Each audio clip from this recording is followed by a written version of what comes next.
So maybe we can start.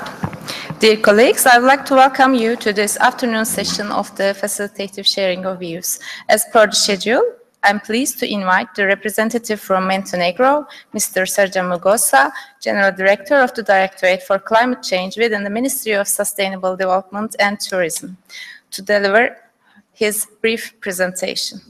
Montenegro, you have the floor. Good afternoon. My name is Daniela Račić. I'm working at Ministry of Sustainable Development and Tourism, Directorate for Climate Change. First of all, I'm very happy because I'm here and because I will present first biennial update report on my country, Montenegro. And now I can start. National context, Montenegro became a party to the United Nations Framework Convention on Climate Change, UNFCCC, as a non-Annex 1 party on 27 January 2007. The Kyoto Protocol was ratified in 2007. Considering that EU accession is a national priority, the approximation of national legislation to parts of the EU acquis regarding to the environment and climate change represents a process during which the national legal framework should be strongly and increasingly shaped. In preparation of the BUR participated our Ministry of Sustainable Development and Tourism, Ministry of Economy, Monstat. Monstat is a statistical office, and the Environmental Protection Agency. Project start date in June 2014 and the date of completion December 2015. Montenegro national context. Montenegro can be characterized by the following parameters. General characteristics. The area of the country is 308,012 square kilometer. Mountains country, large water coverage, high quality groundwater, territorial seawater totals approximately 2,540 square kilometer. Coastal zone represents 11% of the total territory. Agricultural land represents 22.4% of the total territory. Forests cover more than 60% of the national territory. Biodiversity hotspot in the Mediterranean area. Protected areas represent 11% of the territory. And most important problems environment are for air and water pollution and waste management. On this slide, we have basic economic and social characteristics.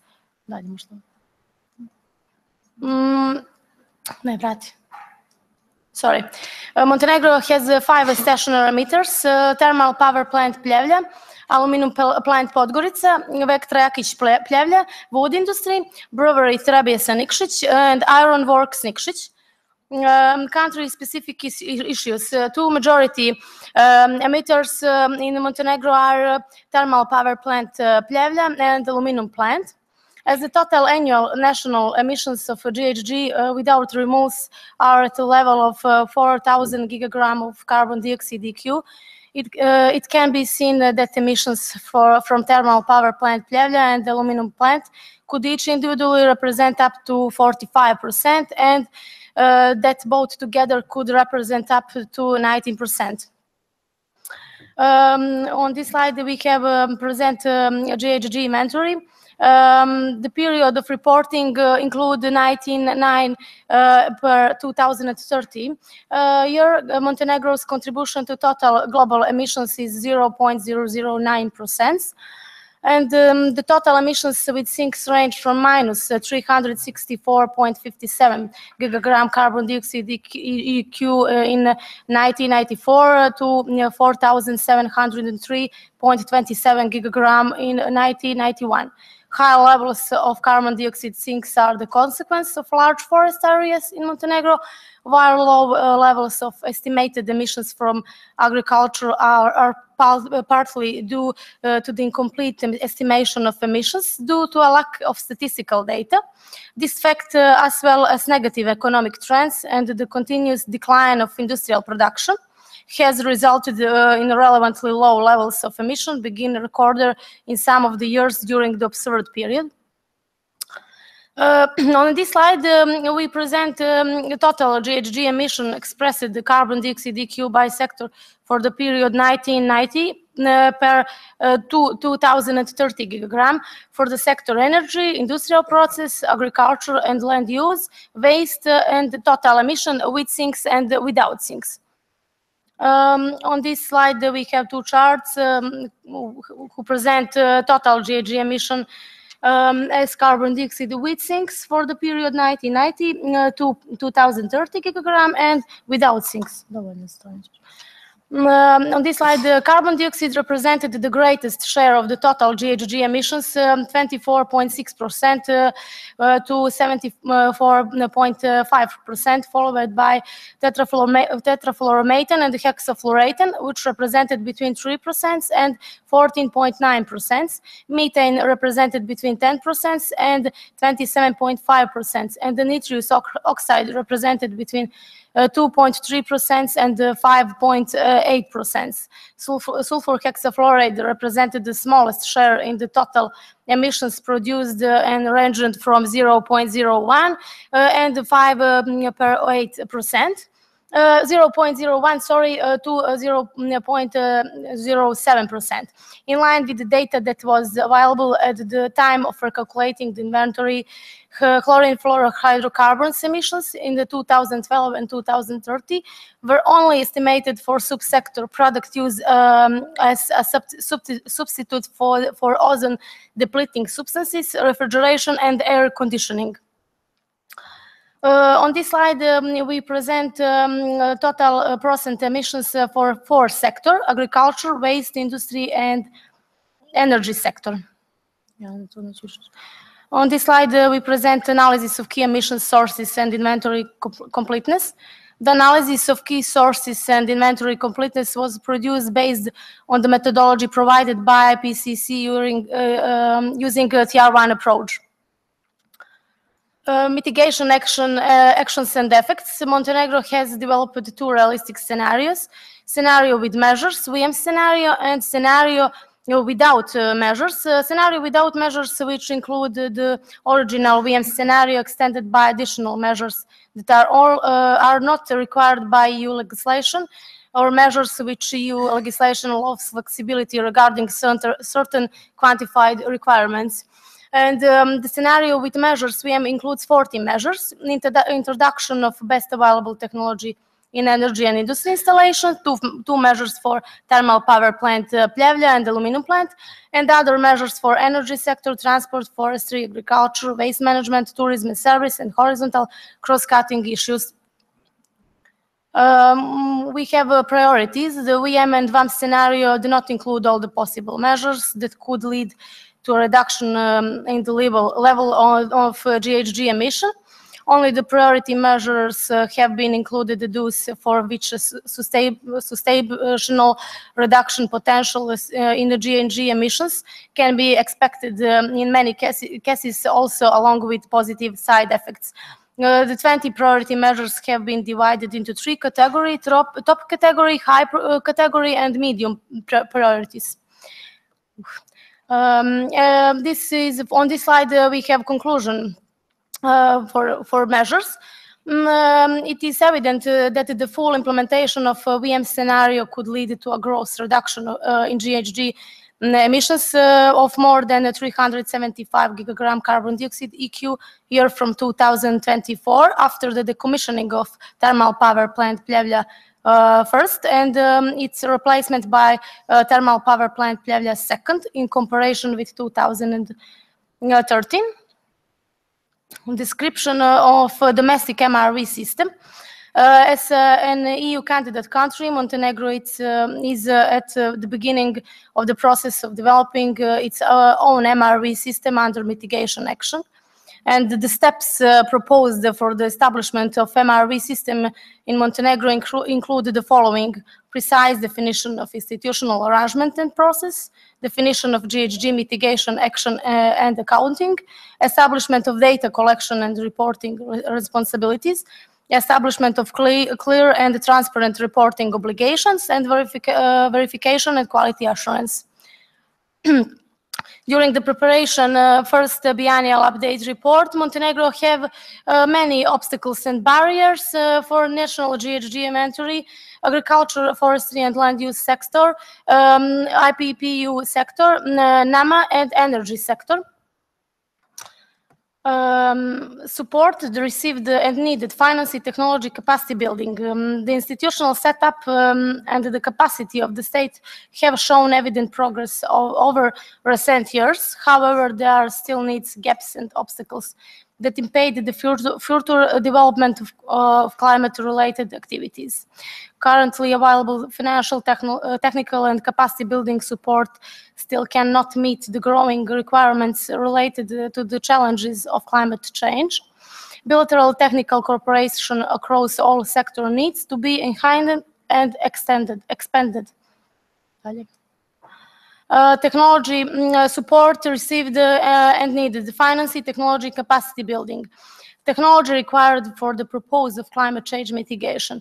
Energy efficient technology in all sectors of the economy and in the housing and commercial sectors. Technology that uses renewable energy sources, hydro, wind, solar, and biomasses.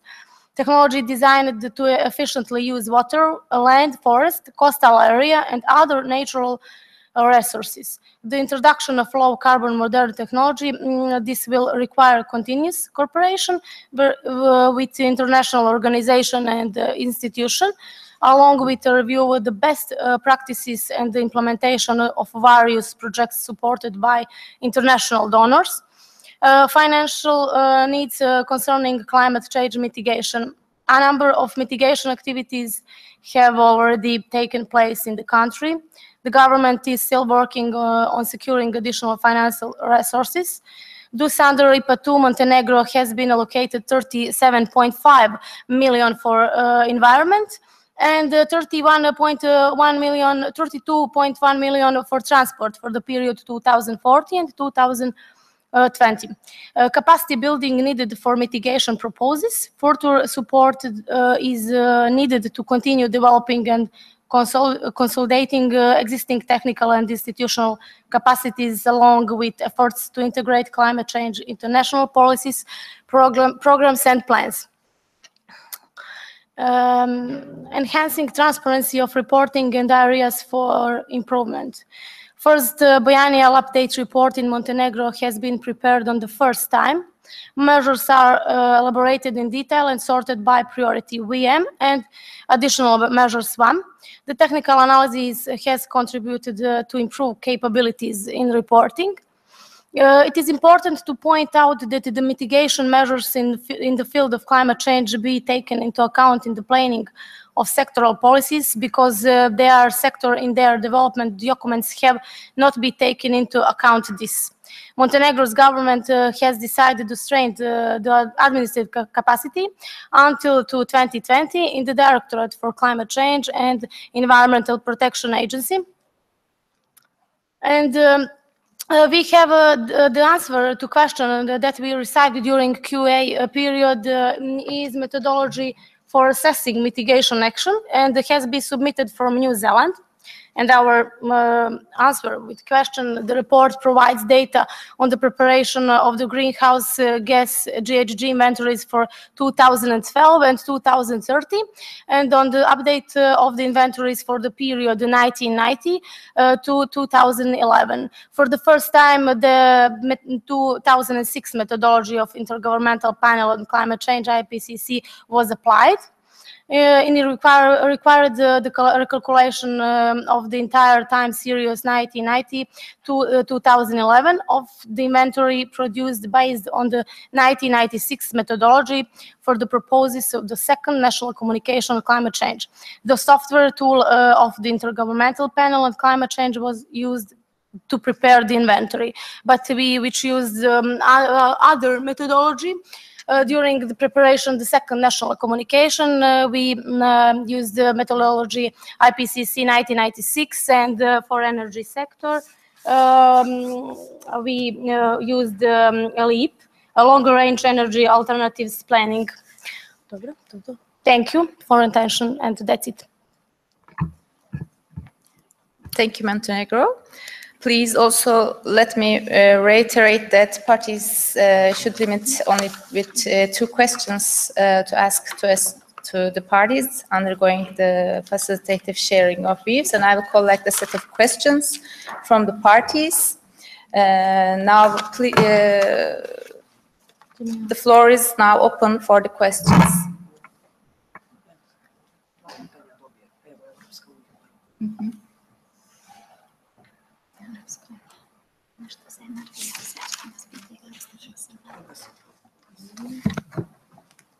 Yes, European Union. The floor is yours. Thank you, Chair, and thank you to Montenegro for the very good presentation and also for your first BUR, answering our questions as well in the written phase.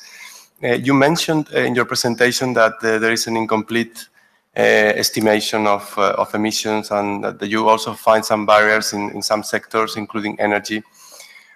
Taking this into account, could you tell us what are your highest priorities in relation to greenhouse gas inventory improvements? Thank you.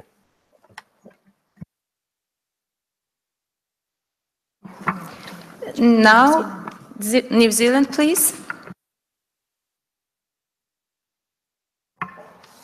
Thank you, Chair. Congratulations on the publication of your first biennial update report, and thank you for the answer you provided on our written question prior to the start of the session. Could you please inform us of any particular experiences or learnings from the technical analysis process that will help with the production of the next BUR? Thank you. And also, please, let's hear Mexico, and then we will give floor to Montenegro to answer this first set of questions.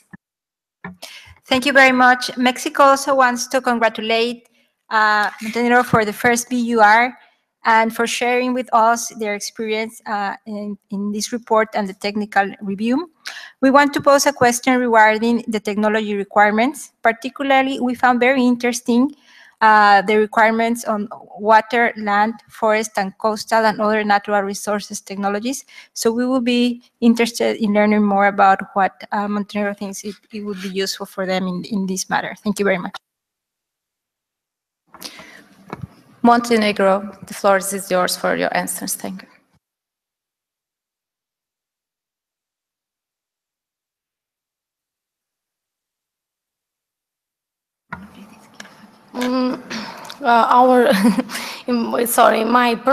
My own English it's not perfect, but I can try to answer. For GHG inventory, the Environmental Protection Agency responsibilities for GHG inventory chapter and first biennial update report include period 1999 to 2030. Montenegro currently developing standardized templates for the purposes of data collection. This information system will cover the data needed for the GHG inventory. Also, Montenegro will improve the data for forestry and agriculture during and waste during preparation the second biennial update report. Include improve MRV system and involve the gender equality.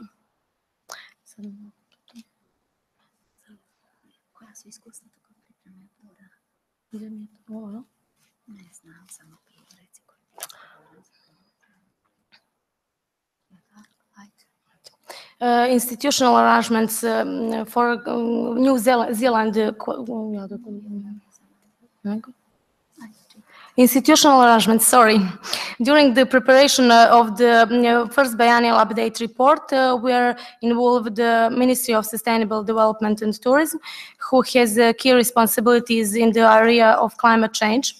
The ministry is responsible for policy making and for adopting relevant regulations.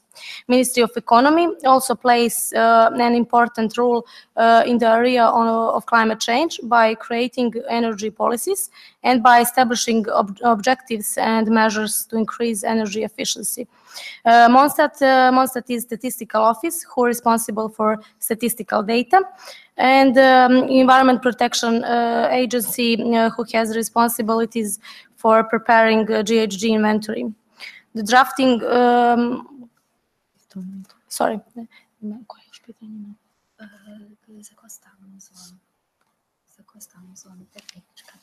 Gdzie to?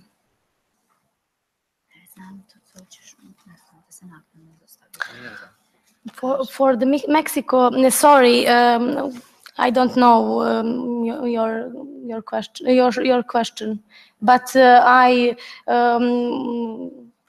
will delegate the question after come in Montenegro. That's okay?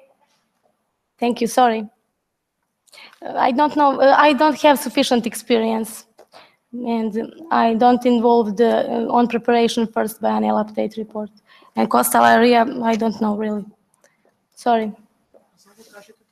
Thank you, Montenegro, for your answers. I think you can also share some more information later, I guess. And now, Germany, you have the floor for your question.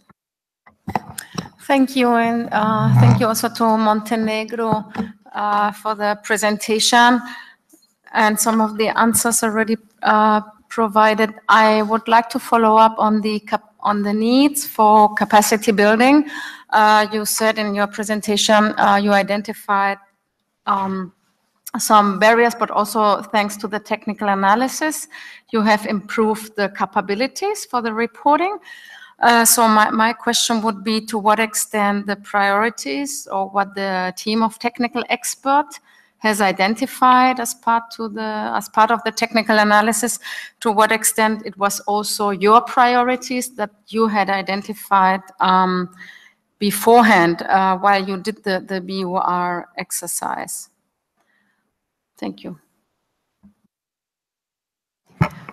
Now the US, please.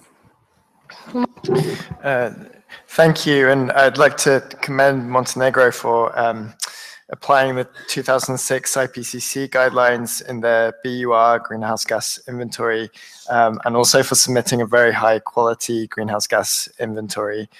It was noted that the Montenegro greenhouse gas inventory team continues to need administrative and financial assistance in completing the inventory. So my question is, has Montenegro set up institutional arrangements to meet these needs? And if you could describe your experience with that. Thanks.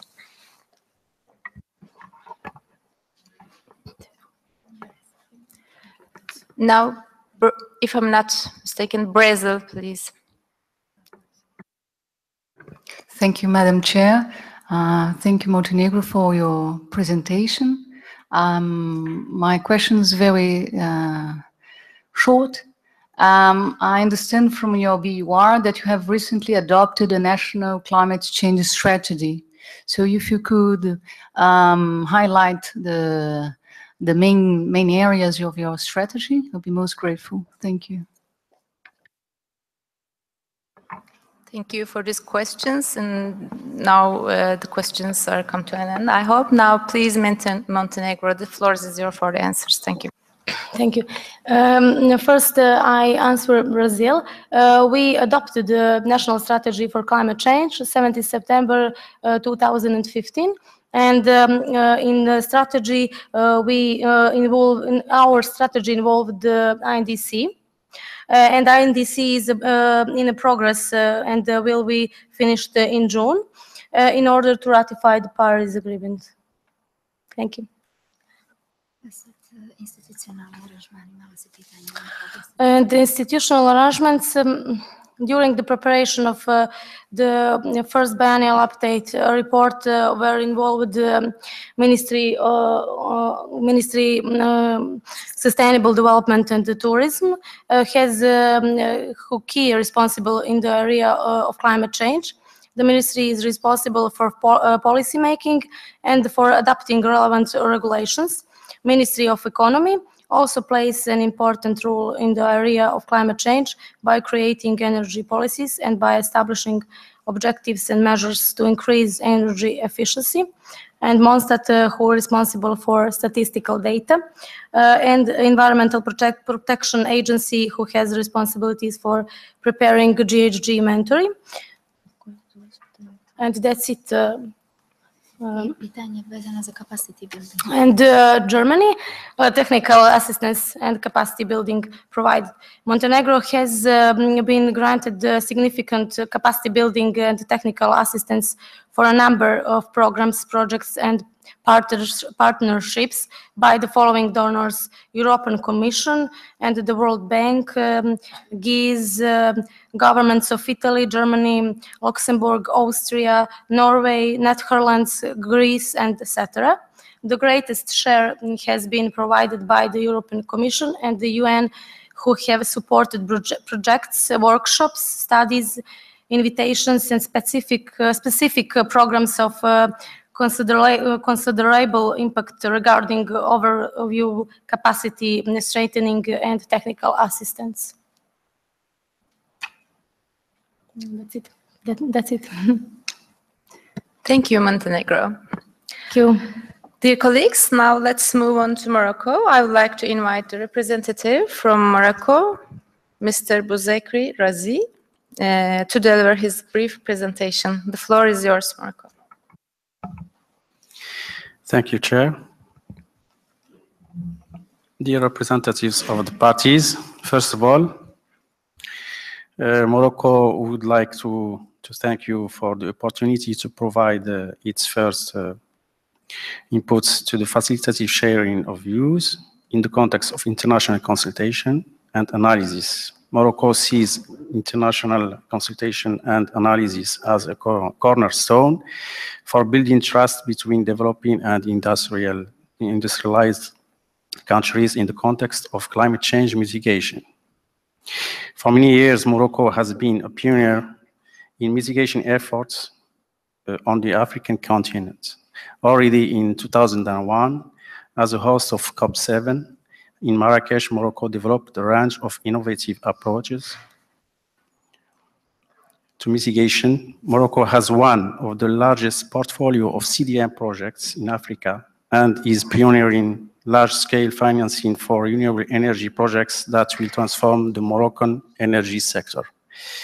As a host of COP22 in 2016, Morocco was one of the very few countries that enhanced its mitigation ambition from the level communicated in its INDC. Our NDC commits to reduce greenhouse gas emissions by 42% below business as usual levels by 2030 if we receive sufficient international support. Our target of 52% of installed electricity production capacity from renewable sources by 2030 ranks among the world's most ambitious ones. Both targets represent an increase of ambition by a full 10 percentage points compared to the INDC.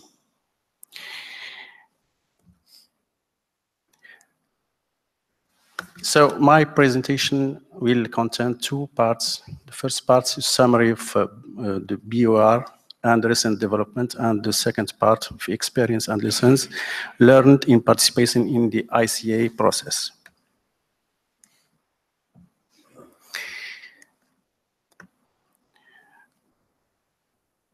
Concerning the national context, Morocco is a North African country. It has an important facet on the Atlantic Ocean, about a length about 3,000 kilometers, to which is added in the north about 500 kilometers of coast on the Mediterranean Sea. It has a population around 34 million inhabitants, and more than 60% inhabitants is located in the urban zones. Morocco has an economic growth, an average economic growth per year for about 4.3% since 2008. And Morocco also faced through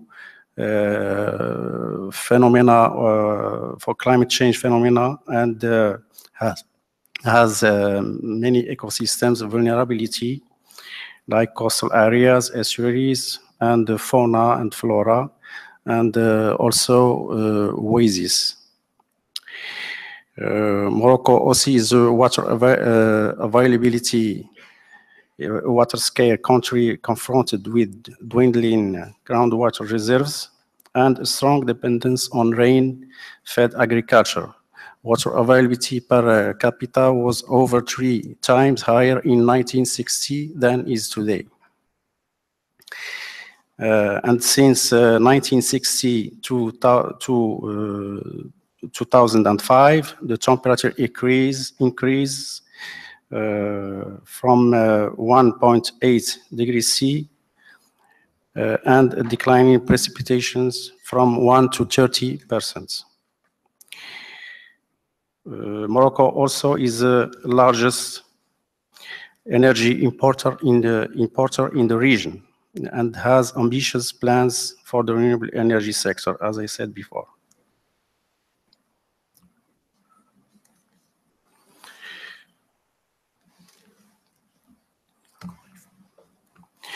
So, yeah.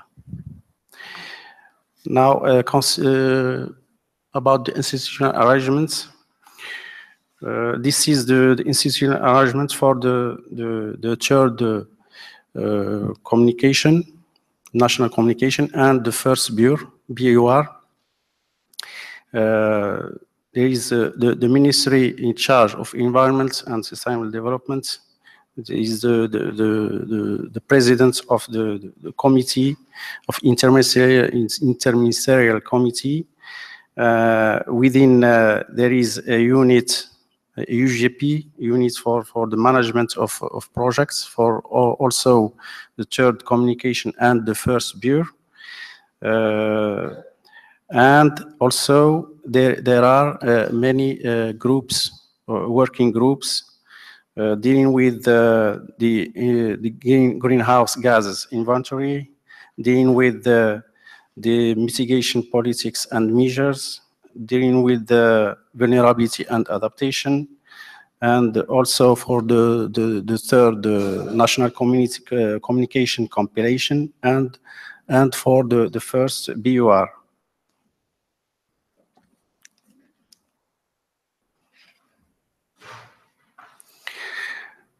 Concerning the greenhouse gas inventory, Morocco has already prepared and communicated to the UNFCCC 8 inventories. The inventory for the year 1994, and inventory for the year 2000, and also 2004.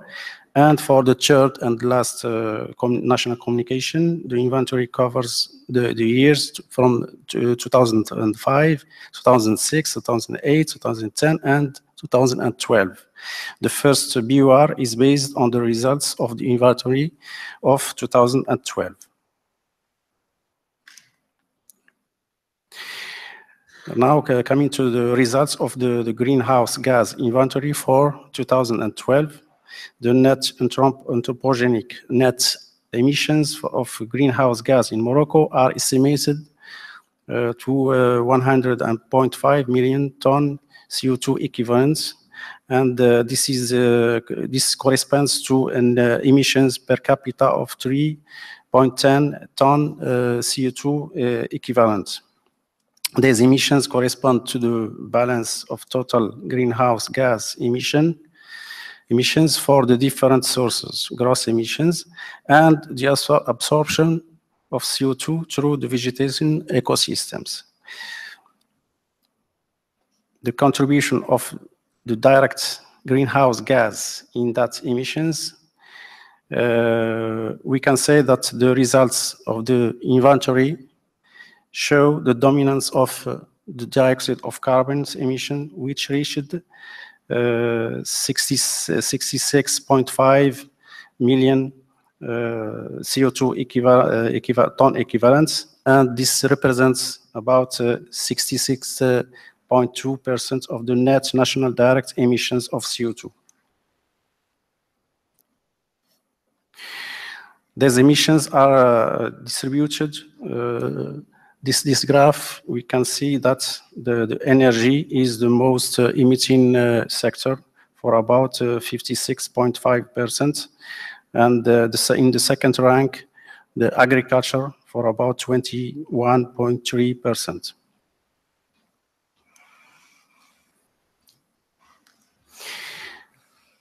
This graph shows the evolution of the greenhouse gas emission ratio per capita, and this ratio has increased from 1.84 ton equivalent CO2 per inhabitant in 1994 to 3.10 ton equivalent CO2 per inhabitant in 2012, in correlation with the socio-economic development experienced by Morocco during this period.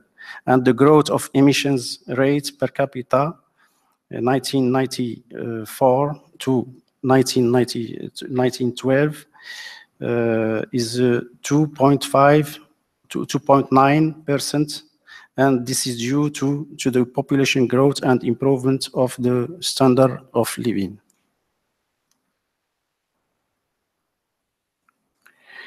Now we move to the analysis of trends of emissions per sector between the period 1994 and 2012. Energy represents the largest greenhouse emission sector with 56.5% in 2012, and the average annual growth rate of emissions in this sector between 1994 and 2012 is 4.3%. It's even reached 5.1% between 2004 and 2012, reflecting the strong economic growth experienced by the country in the mid-2000s. The most energy subsectors that contributed to this growth were electricity generation, transport, and households, with respective rates of 5.2%, 5.3%, and 4.9%, respectively. The second emitting sector is agriculture.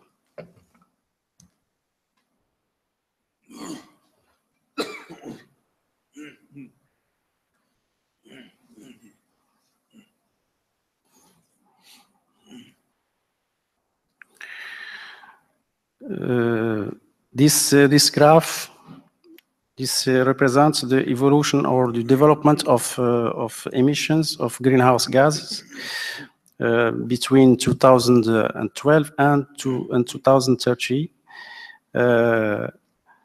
versus the basis line. And this is the energy module remains the first emitting sector.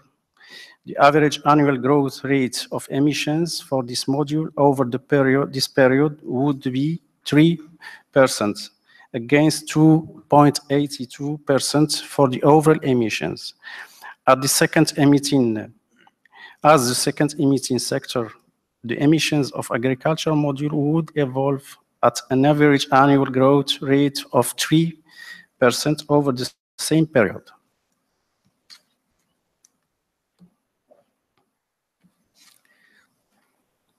The share of carbon dioxide in total emissions remains preponderant, with about 70% in 2012, with a trend to increase until 2020, with about 73% in 2019.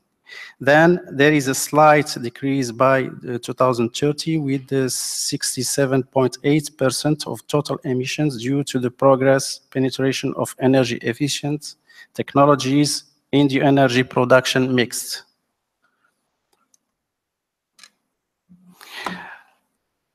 Now this is the institutional scheme of the national system for the inventory of greenhouse gas emissions. There is a national committee of inventory.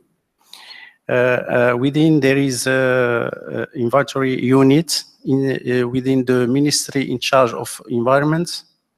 And this inventory unit is composed with, in addition to the Ministry of Environment, with the Ministries of Industry, and with agriculture, for forests, and energy.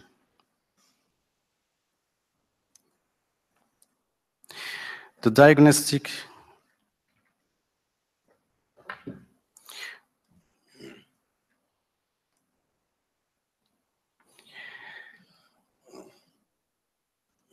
Concerning the mitigation actions and effects,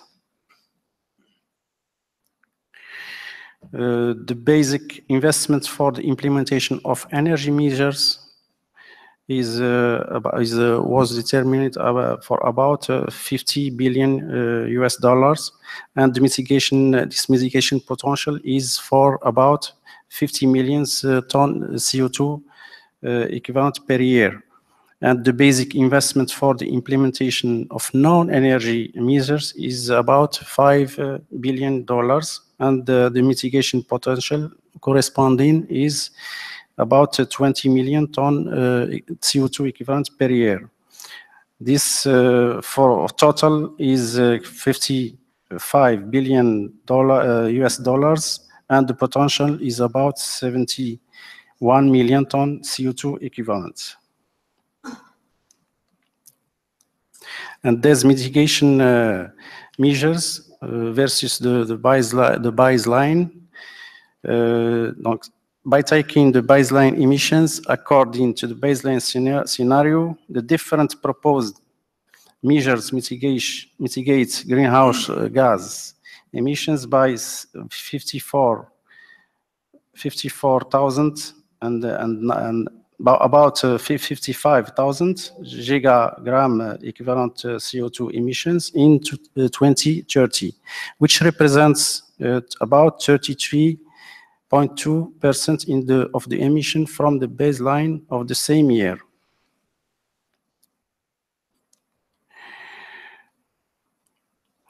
The mitigation measures and policies, there is contributions of NAMAs to the mitigation of greenhouse gas emissions. There are 5 NAMAs developed by Morocco. It concerns NAMA of building or housing, NAMA of agriculture, NAMA for household waste, and NAMA for solar pumping, and NAMA for solar roofs, photovoltaic in the buildings. And there is also CDM portfolio. Morocco has an important CDM portfolio, and also there are regulatory measures, especially in building sector and renewable energy sector. These measures contribute to mitigation emissions. Now about the needs and gaps concerning the capacity building related to human, regulatory, and institutional. There are 6 cross-cutting modes of intervention. There's strengthening the legal and institutional framework, improvement of the expertise and the observation, the regional variation of the policies of combating global warming, and prevention and reduction of climate risks. And the 5th, awareness raising, empowerment of actors and capacity building. And last, promoting research, innovation, and transfer of technologies. Concerning the capacity building needs and gaps concerning related to financing and monitoring and assessments, 5 interventions considered: the institutional financial engineering and the technical assistance, and the capacity building and monitoring and assessment. To sum the needs and gaps in capacity building for a global action plan, the action plan for implementation of capacity building measures related to different aspects. There is a global global needs for about 111 million of US dollars, and approximately 89% of needs related to technical assistance.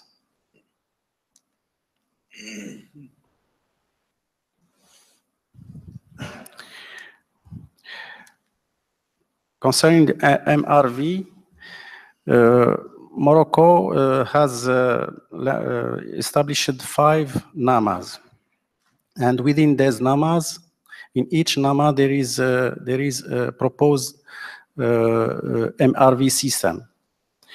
The MRV system proposed For example, in NAMA waste is stated as follows for MRV for greenhouse gas emissions, MRV for sustainable development co-benefits, and MRV for greenhouse gas emissions.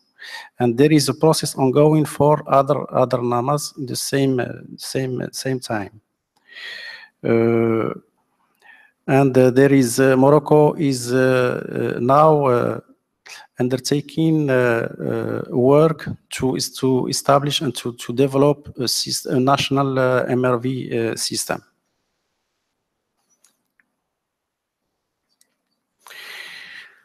Concerning the experience and lessons learned in participating in the ICA process, Morocco submitted its first BUR on 7 May 2016 in conjunction with its third national communication. The technical analysis of the BUR took place from 19 to 23 September 2016.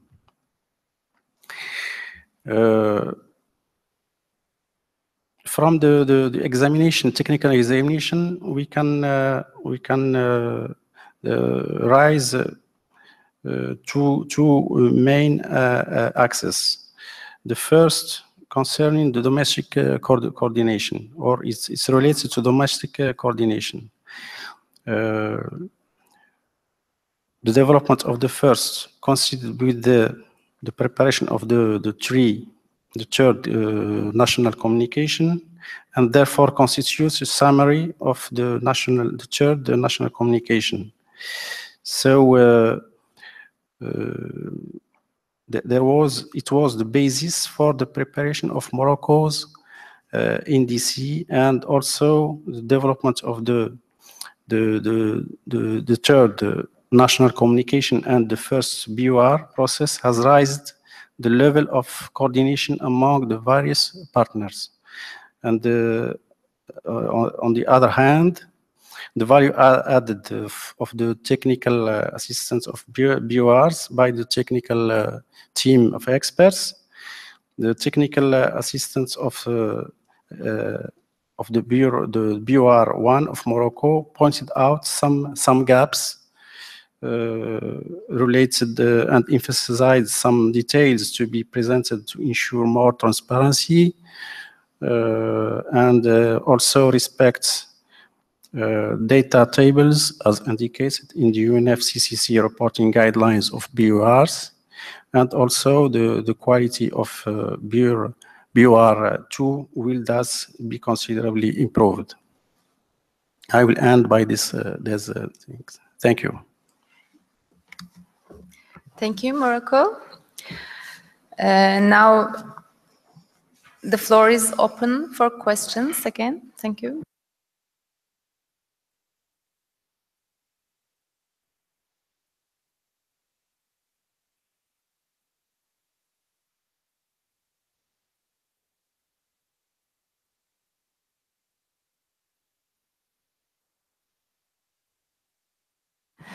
Brazil, please. Thank you, Madam Chair. Thank you, Morocco, for the clear presentation. Morocco is a regional leader in terms of CDM projects. So I wanted to know if you could share with us this successful experience, particularly in terms of lesson learned. Thank you.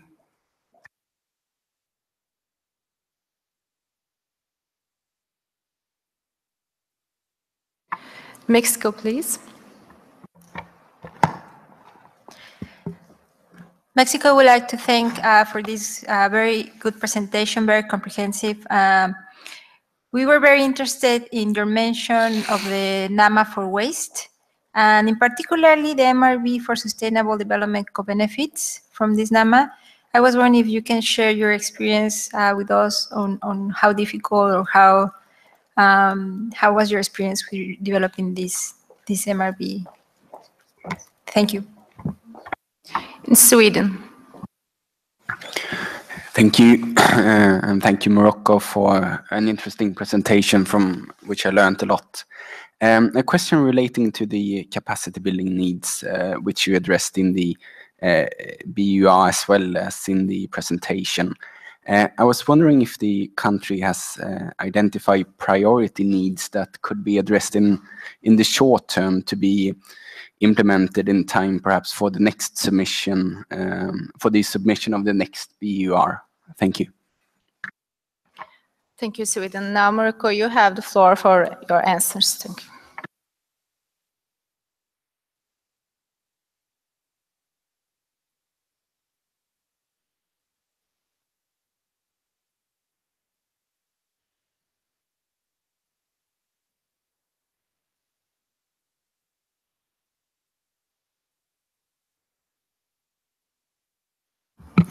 Thank you for questions.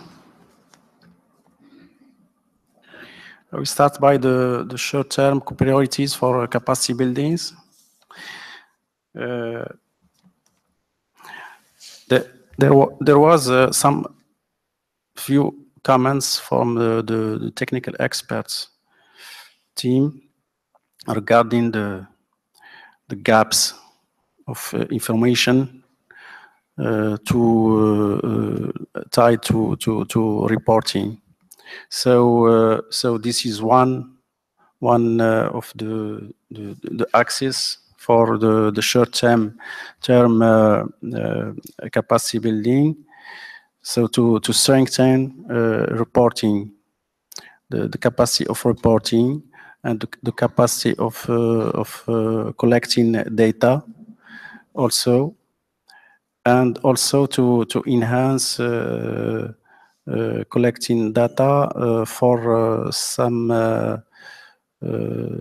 types of gases, like the anthropogenic gases, like HFCs, SFCs, SF6, and also the second point is also the capacity building related to climate finance, and especially for the regions, the local communities. There was also the first question about the waste NAMA. As I mentioned, the 5 NAMAs established by Morocco includes MRV systems, and there's are propositions of MRV, and we didn't experience until now the MRV systems proposed, because the NAMAs are not financed yet, except the NAMA agriculture, which has financial support from GCF. For the question related to the CDM projects, Morocco was approximately the first country from Africa who registered CDM projects, and the benefits or the lessons shared from CDM mechanism is the institutional framework or arrangements, and also the projects developed by the partners, and especially public administrations. For about 64% of projects were from the public administrations. I don't know if I cover all the questions. Okay. Thank you, Morocco. Actually, you will have another round of questions. So, Switzerland, you have the floor. Thank you, Madam Chair. Thank you, Morocco, for your interesting presentation. Switzerland will have the following question. Could the reporting and review process could be improved to positively impact on the perception of opportunities and benefits of participating in climate mitigation-related activities? Thank you. EU, you have the floor. Thank you, Chair. And congratulations for your first BUR to Morocco. Thank you also so much for your thorough presentation today. We noticed that you have mostly used Tier 1 methodologies for estimating greenhouse gas emissions in the inventory. What are the gaps and remaining challenges to move into higher tier methodologies for key emission sources? And also maybe you can elaborate on your key priorities for inventory improvements. Thank you. Now, China, you have the floor. Okay, thank you, Chair, and thank you, Morocco, for the very comprehensive presentation.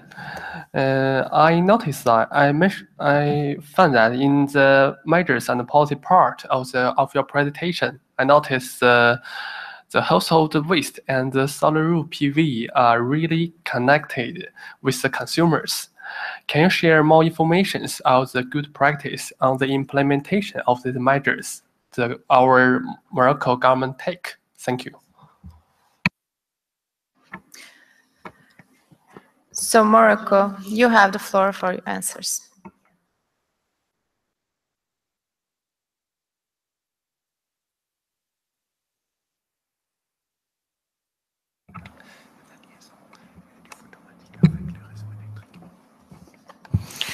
I start by the last question, China, regarding the photovoltaic electricity production. Morocco, I think Morocco has an ambitious strategy for renewable energy, and it was primary importance to set a regulatory framework to have progress in this field. So for there is a regulatory framework that allows production units separate unit productions from the medium size plants to produce energy from the renewable energies and to share this energy to the network, national network of electricity.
For the question from Switzerland, I think it was about the procedures and how to enhance procedures.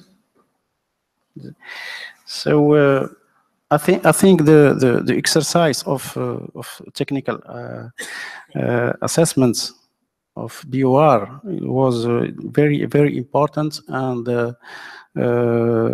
to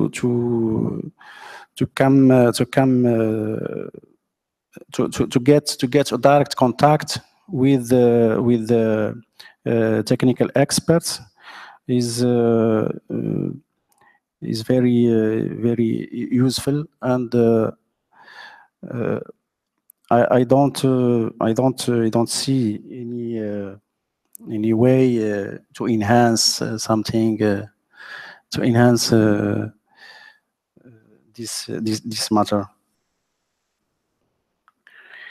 For the question of the EU, I don't understand what's about the question. Could you please repeat the question?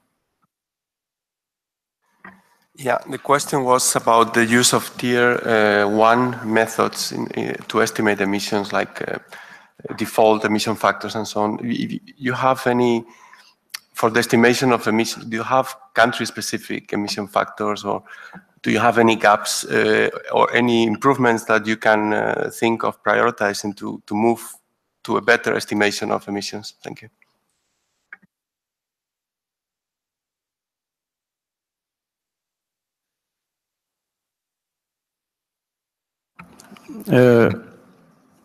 In Morocco, we have only one emission factor regarding the production of electricity, and we are using IPCC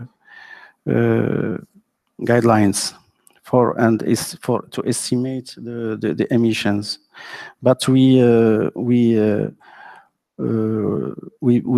base on methodology that gives the nature of activities concerned, and also an advanced analysis of all programs, politics, strategies of development, socioeconomic development, and to focalize on factors, pertinent or relevant factors who generate greenhouse gas emissions.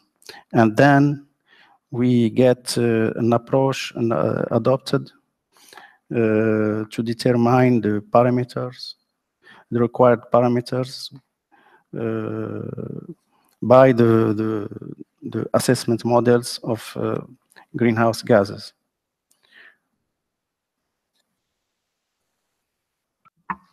So, thank you, Morocco, for your presentation and also the information you shared with us. Now, let's move on to Republic of Moldova. I would like to invite the representatives from Republic of Moldova, Mr. Marius Taranu, National GHG Inventory Team Leader, and Ion Commandant, Mitigation and MRV Team Leader, both in the Climate Change Office of the Ministry of Environment, to deliver their presentations. Moldova, you have the floor. Thank you, Chair.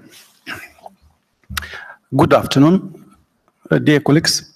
I have the honor together with my colleague to present the outcomes of the first biennial update report of the Republic of Moldova, which has been submitted together with two technical annexes, National Inventory Report and the Summary Report on GNG Inventory System. The presentation outline is the same as for other parties, so I will not stop with some details on it and not commenting it. So part one of my presentation, it's focused on summary of biennial update report and recent developments. So I will start with national context. Republic of Moldova regained its independence in August 1991 after the breakdown of the former Soviet Union. We are a very small country, Eastern European country, located between Romania and Ukraine, with a population around 4 million inhabitants. As per GDP per capita, we are a low middle income country. The contribution to the global GNG emissions, it's less than 0.04% at the level of 2013 year. Also, Moldova, it's a very vulnerable country, specifically to climate change and extreme meteorological events. As per national context, the convention has been signed in 1992, the parliament ratifying it in 1995. Kyoto Protocol has been ratified by the parliament in February 2003. we associated itself with Copenhagen Accord in January 2010. The Paris Agreement has been signed in 2016 in September, and the Parliament ratified already it quite recently in May, 4th of May 2017. So by this moment, we have submitted 3 national communications and a biannual update report. We are the second only non-Annex I party in the world who submitted a national inventory report in conjunction with the national communication. And we did it for the first time in 2010. Right now, we are in the process of finalizing our 4th national communication, and we have started already the development of our second biannual update report. As per institutional arrangements, Ministry of Environment of Republic of Moldova is in charge with the implementation of a convention at the national level. So in 2004, it has been created a climate change office. It's a structure created within the Ministry of Environment, and the role of Climate Change Office, it's also specified by the governmental decision number 141 as of February 2014, specifying the specific role of Climate Change Office. So since it has been set up and until this moment, the respective body is responsible for preparation of GNG inventories, national communications, as well as of the annual update reports of the Republic of Moldova. In this slide, we presented very schematically how the institutional arrangements works. Within the Climate Change Office, there are 3 working groups, and also the activity of Climate Change Office is supervising by a steering committee. The chair is the Minister of Environment, and 7 relevant ministries are represented as members of this steering committee, and also a long range of institutions are involved as data providers, and we are very grateful for receiving very qualitative information and activity data, which is used to enhance our reporting under the convention. As per GNG inventory profile, so between 1990 to 2013, the GNG emissions decreased in the Republic of Moldova with around 70%. It's quite unusual for a non-Annex I party. So the emissions decreased from around 43 to around 13 megatons of CO2 equivalent. In this slide, you can see how the trends of GNG inventories, GNG emissions were between 1990 and 2013 in Republic of Moldova and Annex I parties. So you can see the same pattern. It's very common to Eastern European and Central European Annex I parties.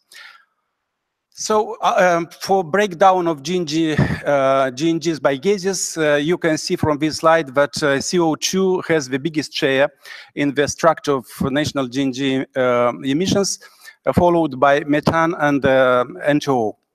In the recent years, specifically since 1995 to the latest year, the share of F-gases is on permanent increase. However, their share in the total structure of GNG emissions, it's quite smaller. It's around 1.2%.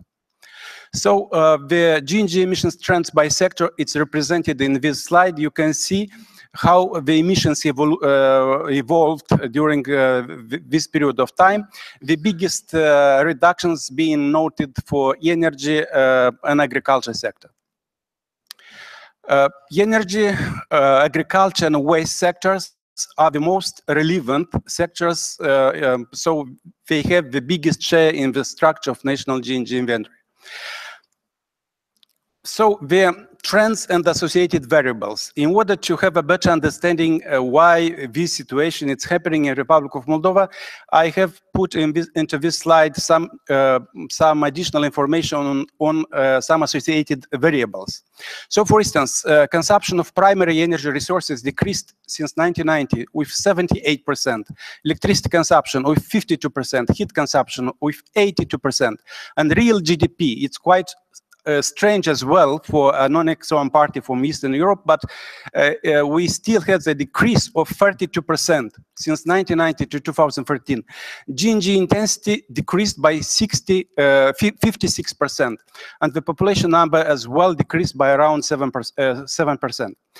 Concomitantly, since 2000 to 2013, the real GDP increased by around 90%. So this indicates that economy is developing in correct direction. However, by 2013, its level reached just 68% of the 1990 year level.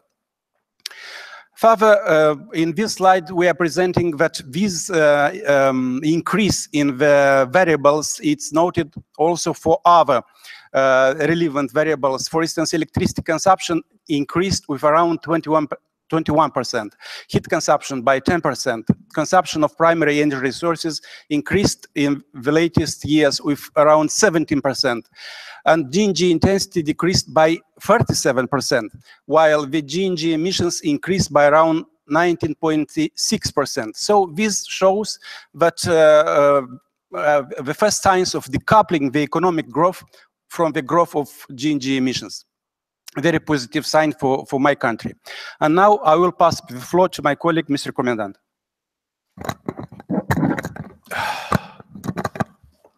The Republic of Moldova reported in this BUR information on mitigation actions and their effects. The mitigation actions have been structured by sectors, and each of sectors have specific measures. I will mention some of them only. The main one, in energy sector, energy efficiency, renewable energy sources, industrial process, decreases the amount of clinker in the cement production, in agriculture, conservative agriculture, and improving the structure of livestock and poultry. In forestry, gradual increase of the forest lands, and in waste sector, development of new regional waste landfill and waste transfer stations. 11 complex mitigation programs have been reported in tabular format. Here presented them. I will mention only some of them. Production of electricity and heat from renewable energy sources, heat production from biomass, enhancing energy efficiency, biofuels use in transport sector, improving structure of livestock and poultry, conservative agriculture, extension of forested areas, improved solid waste management with biogas recovery. All of this program contains numbers, and they need, in order to be implemented, to be developed properly. So in the frame of the low emission capacity building program launched in 2014 up to 2016, specific numbers have been selected and prioritized. In this respect, the experience, we gained experience in technology need assessment project, and knowledge transfer obtained during this project permit us to select from long list of measures of 136 to 4 numbers for detailed examination. At the last stage, stakeholders participated in criteria scoring. Here are presented all these 4 numbers developed in a detailed manner: waste to energy number, promotion of small CHP, promoting energy efficiency, lighting, afforestation of degraded land. All these numbers require around 350 million euro investments, and they cover up to 20% of conditional INDC. Here you can see the results of implementation of mitigation measures during the years 2006-2013. The energy intensity decreased by 4% per year, and on the right figure, you can see a sharp development of renewable sources in the country. As to CDM project, there are 11 of them, from which 8 were registered by CDM Executive Board. What are the emission targets? The Republic of Moldova intends to achieve an economy-wide unconditional target of reducing by 2030 its GNG emissions by 67% below its 1990 level, and conditional target is 78%. Here are shown the GHG gases evolution during the year 19 1990 up to 2030. What are the progress? The government and parliament approved the law of emission development strategy up to 2030, published in March of this year. The law on ratification of Paris Agreement, as Marius already said, law on promoting the use of energy from renewable sources, published in 2016, National Action Plan on Energy Efficiency, 2 of them, the last is in process of implementation. Other 8 NAMAs, project design document, are under the development in 2017. Subject of approval are regulation on measures to reduce emissions from air conditioning systems in motor vehicles and taxes for hydrocarbons. Domestic MRV. The national MRV system currently under the development will be focused on 3 MRV categories: GNG emissions, unilateral NAMAs projects and mitigation actions, supported NAMAs projects. All NAMAs categories will be monitored using specific templates. By 2018, the following legislative acts are expected to be approved: government decision on establishing an operation of the national system for monitoring and reporting GNG emissions and other information relevant to climate change, government decision on establishing a mechanism for coordinating activities in the climate change area, then the new Environment Protection Agency to be established by 2020 is Plan B, responsible further for the national MRV system implementation. Obstacles and barriers. All of them are obstructed by sectors. I will mention some of them only. Consumers reduce payment capacity. Second-hand vehicle used. Many energy efficiency projects in building are too small to attract investors. Legislative instability in fiscal and budgetary policy. Small budgetary allocation for agriculture. Excessive fragmentation of agricultural lands. Inadequate forest management, insufficient size of the surfaces covered with forests. And in waste sector, insufficient financing of the waste management sector. What is the support received and needed? Up to June 1st, 2015, the donor commitments to the Republic of Moldova accounted for about 4.3 billion euro. With total disbursement of 2.4 billion euro for a total of around 1,700 projects. What the financing is needed? For implementation of scenario with measures, we need 3.7 billion for the following 15 years and around 4.9 billion for scenario with additional measures.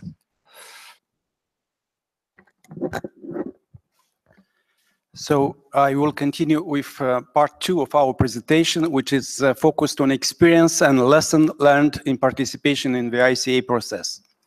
So participation in this process raised the profile of climate change actions at the domestic level. It's for sure. How it's take place and some more information about this.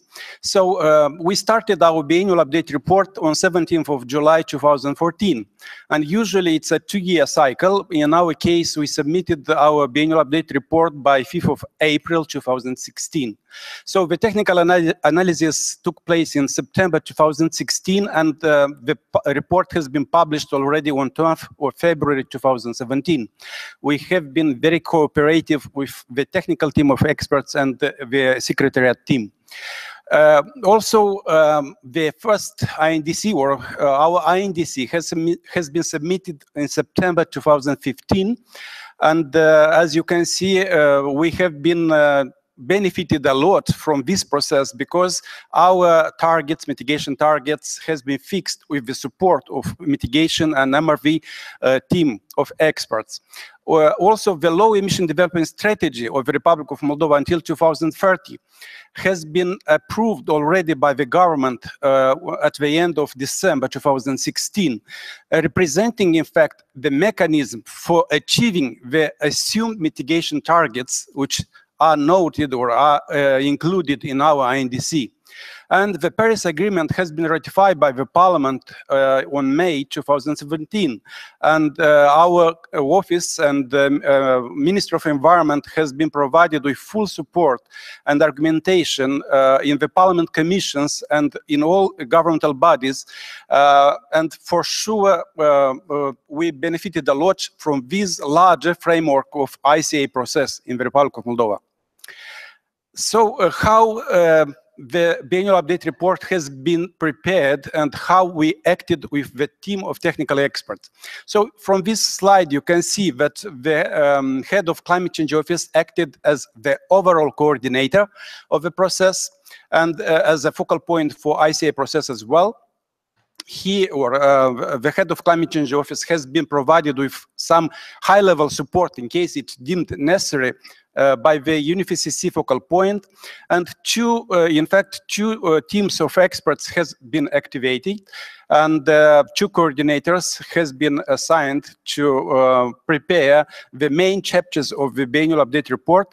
And as I informed previously, since 2010, the Republic of Moldova is preparing as well a national inventory report, which is a technical annex of biennial update report.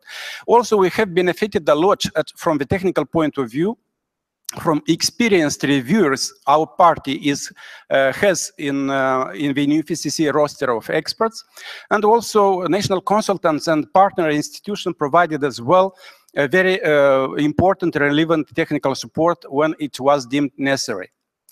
So, as for preparing the ICA process, so while providing climate-related information for biennial update report preparation, the following processes happened in my country. So during this process, we tried to optimize the procedures for gathering and processing information necessary to compile, to develop the G&G inventories, biennial update reports, and national communications. Considering that this process, it should be a continuous improvement process, and it's needed for ensuring timeliness, specifically timeliness, and high quality of the reporting, specifically after, in the recent years, each non-Annex party has to report, in fact, on biennial basis. So it's quite difficult and challenging for most of the parties. In our case, indeed, it was quite challenging, but we succeeded to do it even in less time as it was initially assigned while discussing this with our GF implementation agency, with UN Environment. So also we have succeeded to prepare 2 governmental decisions. The first one, it's on establishing an operation of the national system for monitoring and reporting G&G emissions and other information relevant to climate change. In fact, we successfully transposed the Regulation 525 of the European Union, accepting or adapting it to the national circumstances of the Republic of Moldova, keeping in mind that we are a non-Annex party at this moment, although we are in the process with discussing with the European Union as a candidate member country, but it's a little bit more time to think on this. But anyway, we have decided at this moment already to start be prepared for more challenging timeliness of reporting. Also, a second governmental decision is on establishing the mechanism for coordinating activities in the climate change area. It's not only on mitigation, but this governmental decision is covering also the adaptation component as well. Also, as a result, we expect to enhance considerably the national arrangements with more clear defining the roles, responsibilities, and deadlines, and domestic coordination of climate change-related activities. So, as for additional value of our cooperation with technical team of experts, so within the process, we ensured for us, or the process itself ensured for us the opportunity to enhance the reporting as well as to better prioritize the country needs. The process also has been used to highlight the needs for national authorities in charge with various aspects related to climate change at national and local level. It provided also the opportunity to highlight to the decision makers the relevance of enhancing arrangements needed for ensuring a timely, transparent, and complete reporting, for establishing an effective instrument to monitor the undertaking actions and assess the progress related to compliance with the adopted mitigation targets. Also, the process highlighted the importance of the institutional memory and that of maintaining the key technical expertise in the national institution involved in the reporting process. With this, I would like to thank you for attention, and we are welcome to raise any question. We'll be very glad to respond to all of them. Thank you. Thank you, Moldova. So I open the floor for questions.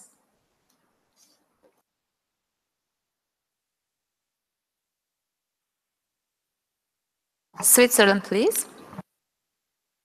I'm very sorry, I have some problems seeing these flags here. New Zealand. Thank you. And thank you to Moldova for that excellent presentation. First of all, we would really like to congratulate you on the publication of your first biennial update report, and in particular for its very high quality. We note that the technical team of experts concluded that all of the elements of the modalities and guidelines were included in the BUR. Also, thank you for the answer that you provided to our written question prior to the start of this session. We have a further question relating to the use of IPCC guidelines in your BUR. Are you able to tell us, is Moldova anticipating moving fully towards the 2006 IPCC guidelines for future BURs? And if so, is there anything you can tell us about how you might be preparing to do so? Thank you. Germany, you have the floor. Thank you, Madam Chair, and thank you to Moldova also for the very comprehensive presentation and outlining the developments already going on in terms of institutional arrangements and improvements that you are undertaking.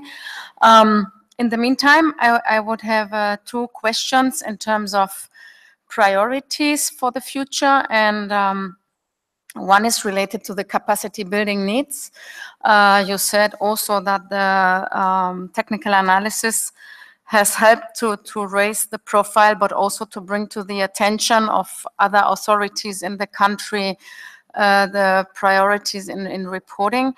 And so my question will be, to what extent you think that the priorities for capacity building identified as part of the BUR technical analysis were mirroring your own national priorities, and also whether you think which of them could be addressed in the short term, like for the next BUR. And related to this is my second questions related to the greenhouse gas inventory, maybe also as a follow-up to the questions by the previous speaker, in to what extent, so what is your highest priority related to improving the greenhouse gas inventory for the next BUR? Thank you. And Mexico, the floor is yours. Thank you very much. Mexico would like to congratulate Moldova for its BUR and also for this excellent and very comprehensive presentation. We've learned a lot about your efforts today and during the process. I would like to ask a question regarding your mention of the TNA process. And it will be interesting for us to learn more and hear your experience and lessons learned on how this process of technology needs assessment has helped you prioritize your NAMAs. Thank you very much. Moldova, the floor is yours to respond to these questions. Thank you. Thank you, Chair. So I will start with the first question raised by New Zealand on use of IPCC guidelines. So I have to share with you that we are benefiting from very experienced reviewers under the UNFCCC process.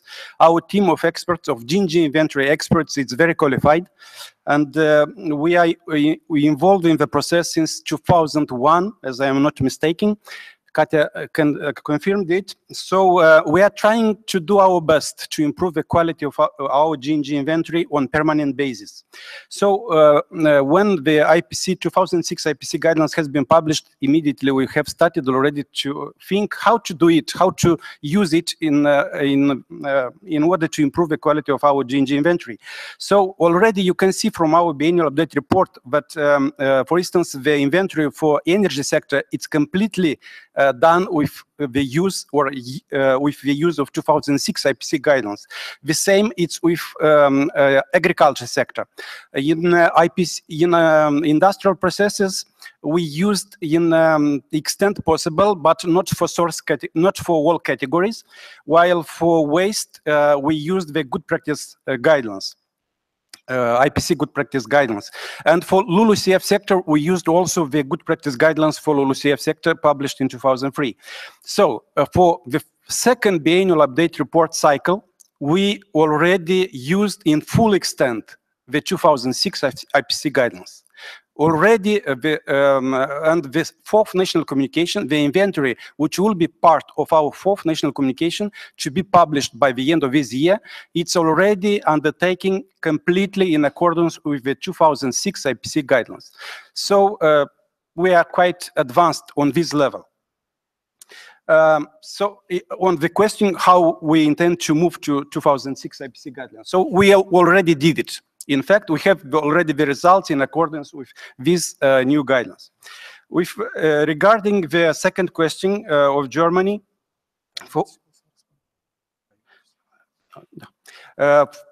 regarding the priorities for the future. So I will start with our priorities in the area of GNG inventory, and my colleague will also explain or provide some details about the mitigation and MRV component.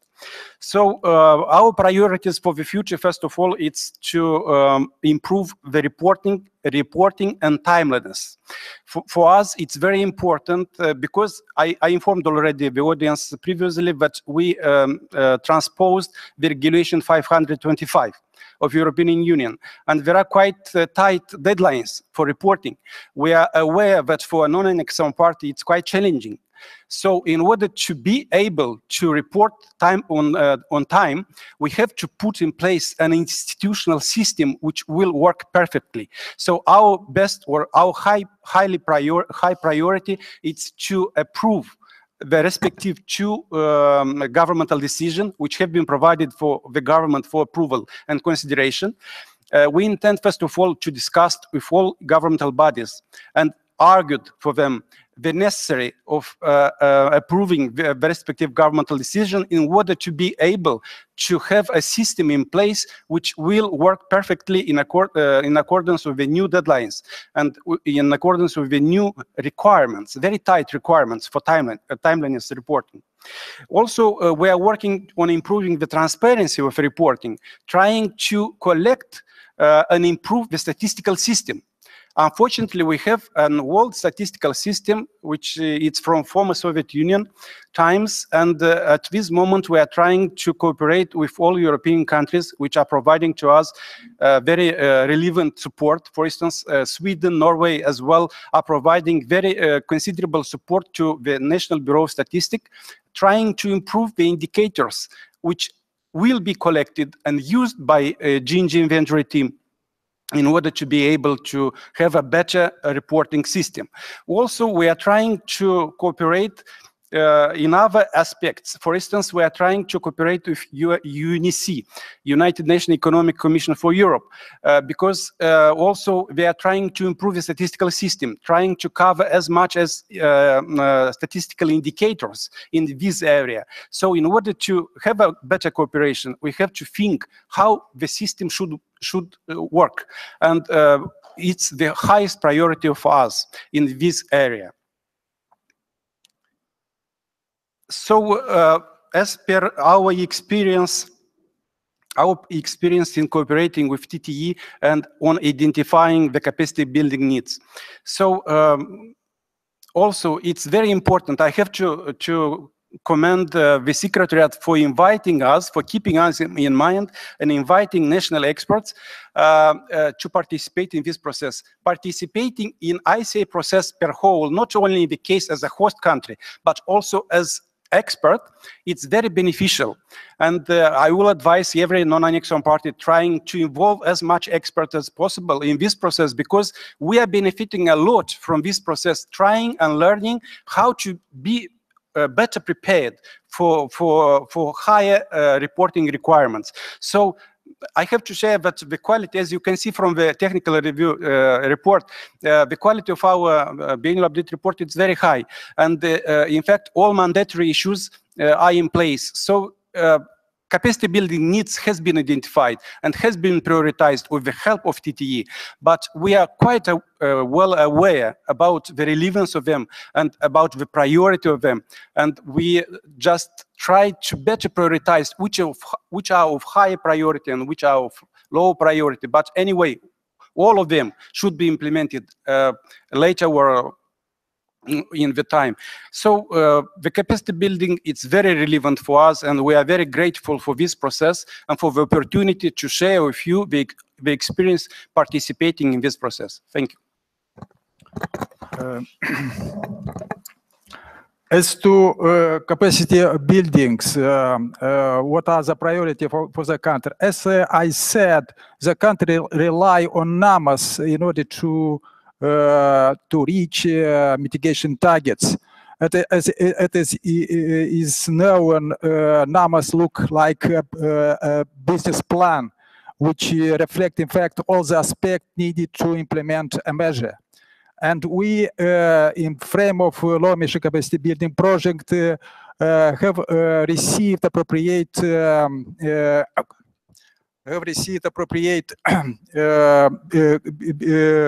consulting from the international experts, and which permitted to develop in full manner for NAMAs, but they do not cover all the sectors. That's why we would appreciate to have assistance to develop the same NAMAs for other sectors and which are not covered.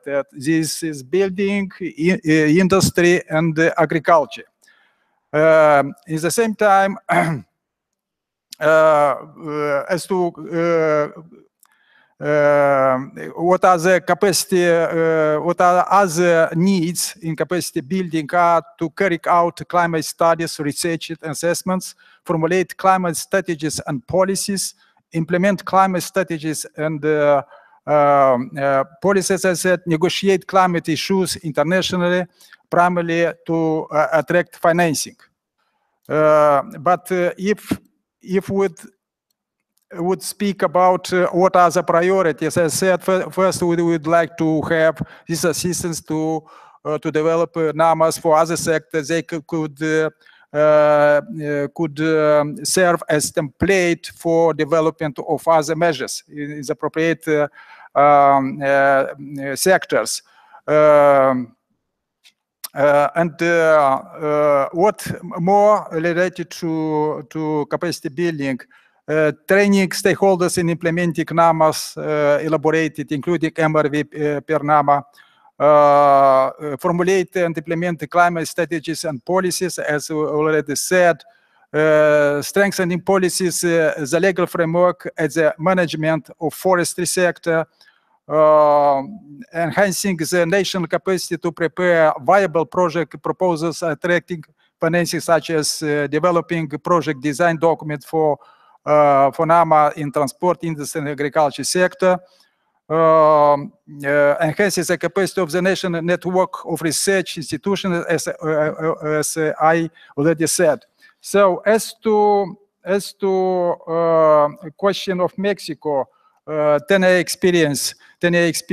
In fact, the experience, this project lasts for 3 years and help us very much to identify the priority sectors, first of all, and then from each of these priority sectors to identify the measures that merit to be analyzed and prioritized.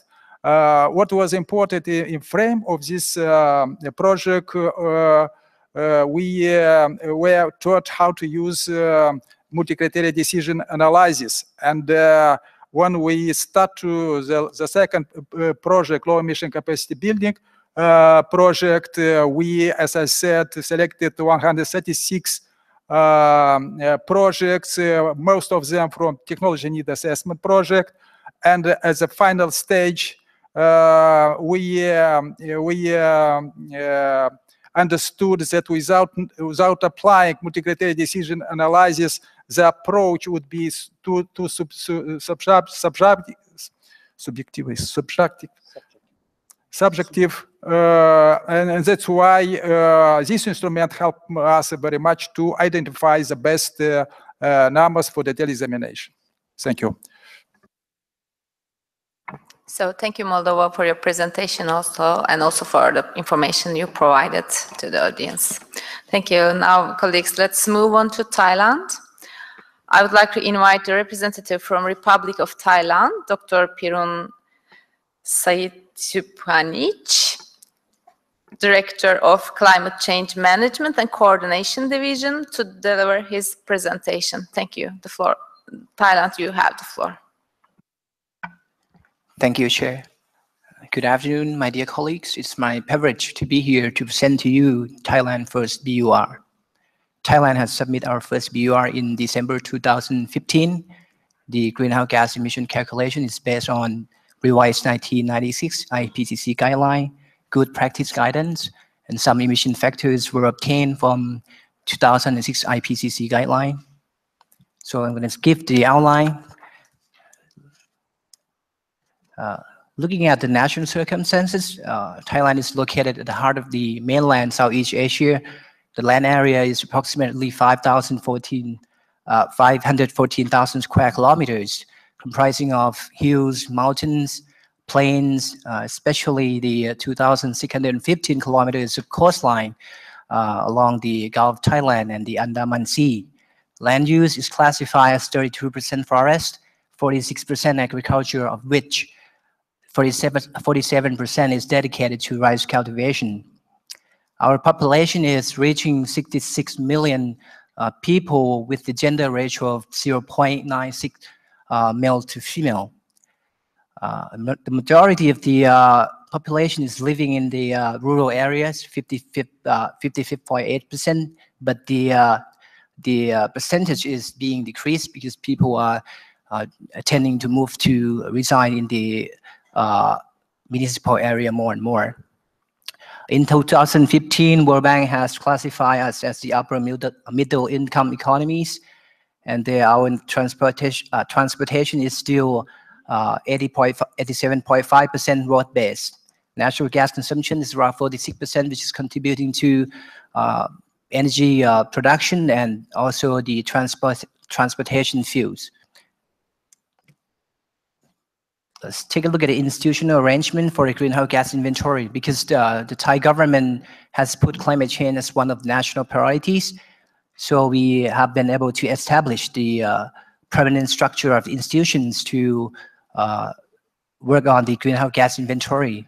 We have designated 5 leading agencies to collect activity data from 59 line agencies with the technical supports from Thailand greenhouse gas management organizations on the quality control. Office of Natural Resources and Environmental Policy and Planning under the Ministry of Natural Resources and Environment as a national focal point.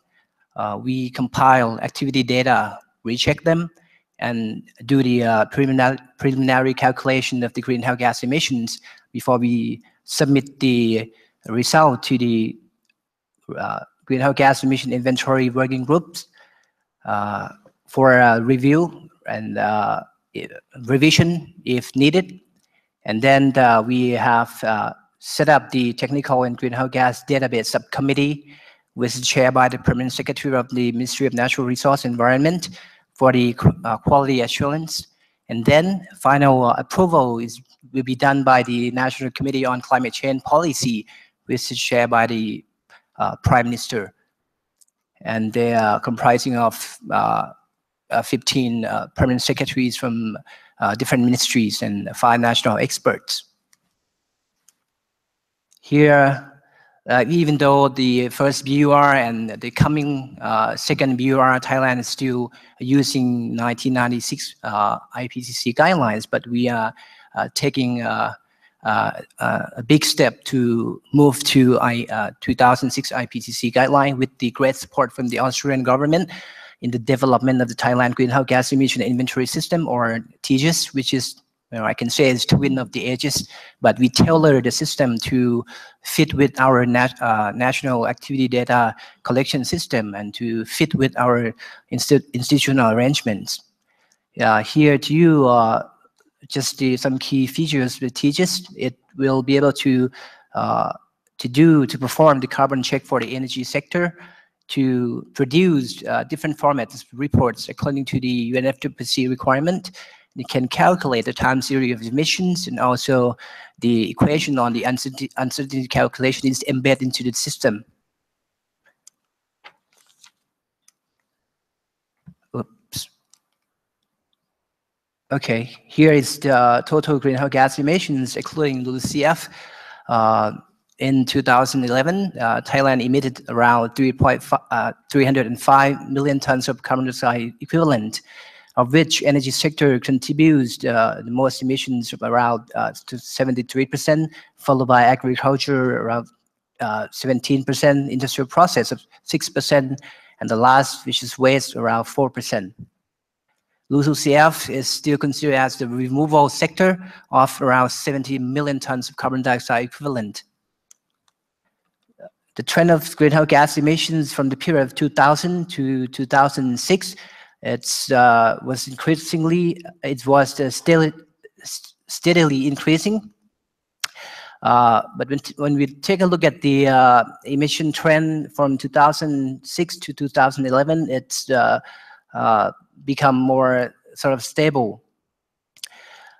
Looking at the growth rate of the emission on the energy and industry sectors throughout this period were around 3.3% and 2.7% respectively, compared to the real GDP of growth rate of 4.1% during the same time period. For the mitigation action aspects, Thailand has integrated climate change into our 20-year national strategies. We have also put our NAMA emission reduction target into our national social and economic development plan, the 5-year terms. We also formulated the National Climate Change Master Plan, which is approved by the Cabinet in July 2015, and now the plan is being implemented with the great support from BMUB and GIZ to integrate the climate change into the provincial and local development plans. The mitigation target by 2020, we aim to reduce 7 to 20% compared to the business as usual scenario in 2020, and to increase the share of the renewable energy consumption by 25%. And in 2030, we aim to reduce 25% energy intensity from the base year of 2005. And at the same year, the Ministry of Energy has revised their alternative energy development and the energy efficiency plans. And the target under these plans are 30% renewable energy share on the final energy consumptions in 2036, and to reduce 30% energy intensity from base year of 2010. And of course, these plans are a solid basis for Thailand NDC emission reduction target development of 20% in 2030 compared to the BAU. Here is the tracking of the NAMA pledge, 7% in 2020. We have established the MRV frameworks, and we come up with the 5 mitigation measures, which are electricity generation from renewable energy sources, ethanol production, biodiesel production, and the improving efficiency of specific energy consumptions on existing power plants. After we tracked the result, it showed in 2013 we were able to reduce 4% or around 14.34 million tons of carbon dioxide equivalent compared to the BAU. Here is the Thailand's MRV system that we officially established. On the ministerial level, there is the technical sub-working group at the to determine an evaluation criteria for the greenhouse gas emission reduction, namely MRV process and structure, appropriate methodology, which is developed based on the CDM methodology, but has been adjusted to fit with our requirement and criteria. And then the result will be sent to the Climate Change Coordination Working Group under the ministerial level for preliminary approval before it's sent to the NAMAR and MRV Sub-National Committee, which is chaired by the Permanent Secretary for endorsement for the verification of the greenhouse gas emission reduction. And the final justify will be on the National Committee on Climate Change Policy, which is chaired by the Prime Minister, before we can include our emission reduction into our BUR. The obstacles and barriers we have experienced during the working on our BUR preparation and greenhouse gas calculations is no mandate is provided by climate change law, because in Thailand, under current circumstances, we don't have a climate change act yet. We utilize our power through the soft law like cabinet resolution or royal decree issued by the office of Prime Minister. So in order to provide mandate for a light agency to collect activity data from, for example, private sectors, still, difficult. And we don't have yet in place the data management system for archiving our data for inventory calculation, even though we are working on it for the teachers with the Australian government. And the difficulty in transition of estimating the greenhouse gas inventory, because the lack of the research support to move up from tier 1 to tier 2s.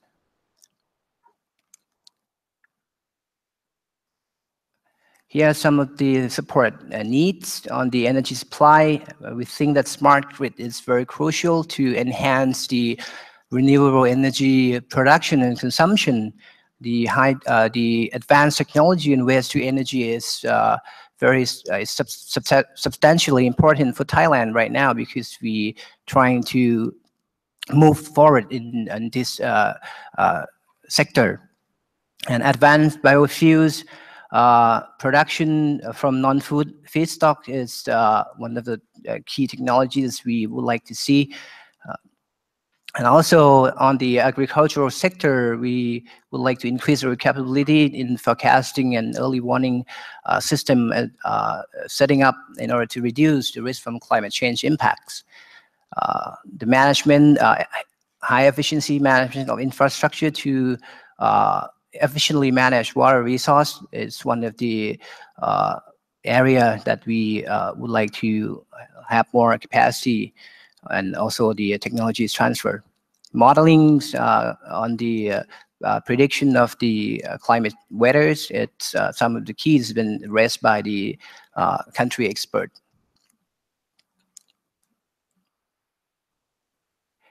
Here just to show you the support received so far in the BUR1 in 2011.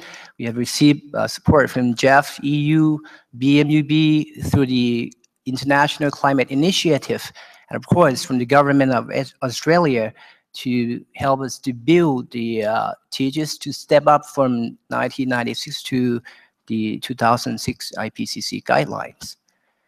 The ratio of the adaptation budgets to the mitigation budgets is around 68% to 32%. through the participation in the ICA process, of course, this process has raised awareness of our decision maker on the transparency issues of what to be reported in the BUR. So we have established the national structure of reporting system that engage LI agencies to support the activity data. And of course, comments receiving from TTE has identified gaps of the data to be input into the BUR, which lead to the need for the improvement of our institutional arrangement for the activity data collection.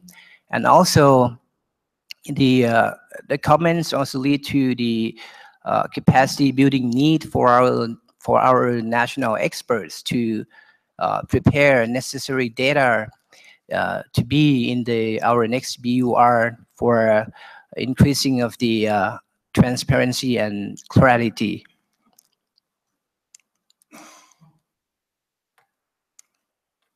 Oops. Okay.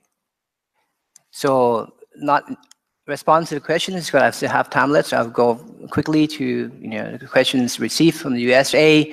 LULUCF Sing growing between 2004 and 2005 because we have added rubber plantations to our greenhouse gas emission estimation under subcategory changes in forest and woody biomass stocks.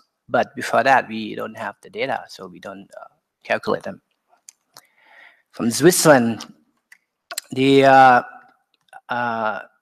absence, the unavailability of the fuel consumption data for the international aviation and water transport in 2012 and 2013. This is because during the time period, the organization responsible for reporting these data were under the restructuring, so the data are missing. But we were able to calculate the greenhouse gas emissions for this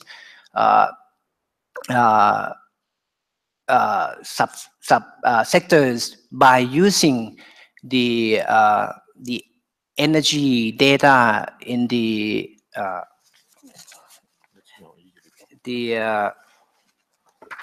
excuse me, the energy situation 2013 provided by the Ministry of Energy. So from New Zealand, the uncertainty assessment in the next BUR, of course, Thailand is going to put the uncertainty assessment into our second BUR, which is supposed to be submitted at the end of this year. But of course, we still need support on these issues for us to be able to calculate the uncertainty, to reduce the level of uncertainty in the LULUCF and agriculture sectors. And also the uncertainty calculation will be embedded into the TGS, as I have mentioned before. From EU, the assumption and methodologies used for the LULUCF sector, the methodologies that we used is based on revised 1996 IPCC guidelines and decision 3 in the 2003 good practice guidance for LULUCF for a subcategory 5A, 5B, 5C, and the tier 2 emission factors were obtained from the published data and expert judgments. But in the end, the activity data and the emission factor were verified by the LULUCF greenhouse gas inventory working group established under the National Committee on Climate Change Policy.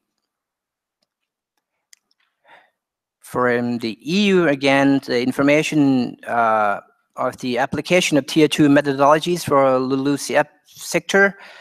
The forest area used in the calculations was from remote sensing data reported by the Royal Forestry Department. The area of planted forests were reported by responsible organizations, for example, the Office of Agricultural Economics and the Forestry Industrial Organization. For the improvement of the estimates in the LULUCF sector for the upcoming GHG inventory. Of course, more research work has been carried out in the countries these days, especially on the above ground biomass and carbon contents of natural forests and plantations. So we are expecting to see more country-specific emission factor.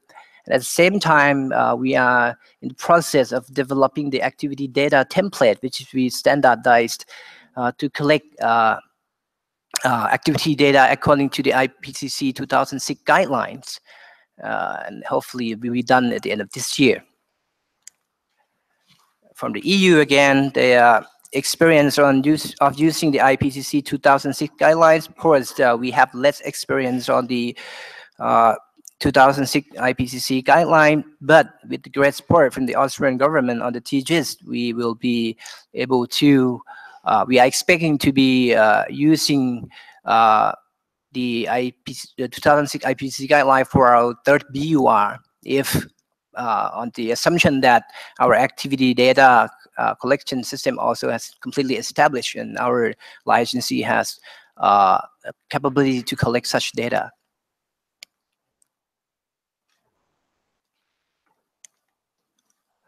This is from EU priority needs in the short term. Of course, we would like to improve our reporting emissions on marine and aviation bunkers because we would like to reduce the gap that we found when we calculate the calculate emissions using the reference approach compared to the sectoral approach. And we would like to improve our data collection system to shift from 1996 to 2006 IPCC guidelines. And the enhancement of the national capacity to develop assumptions for all mitigation actions crucial because this will be beneficial for us for the more ambitious NDC targets in the future. From the EU, key success factors for data collection and the greenhouse gas inventory improvement. The most important key success factor is the support from the policymakers.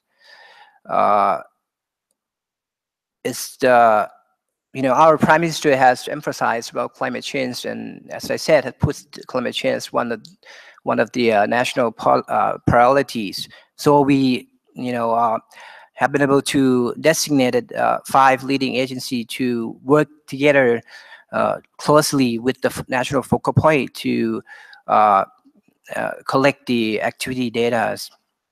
And at the same time, we have also provide capacity building for our live agency as well, for them to better understand about climate change and understand about the activity data that needed to be collected to comply with the UNFCCC requirement.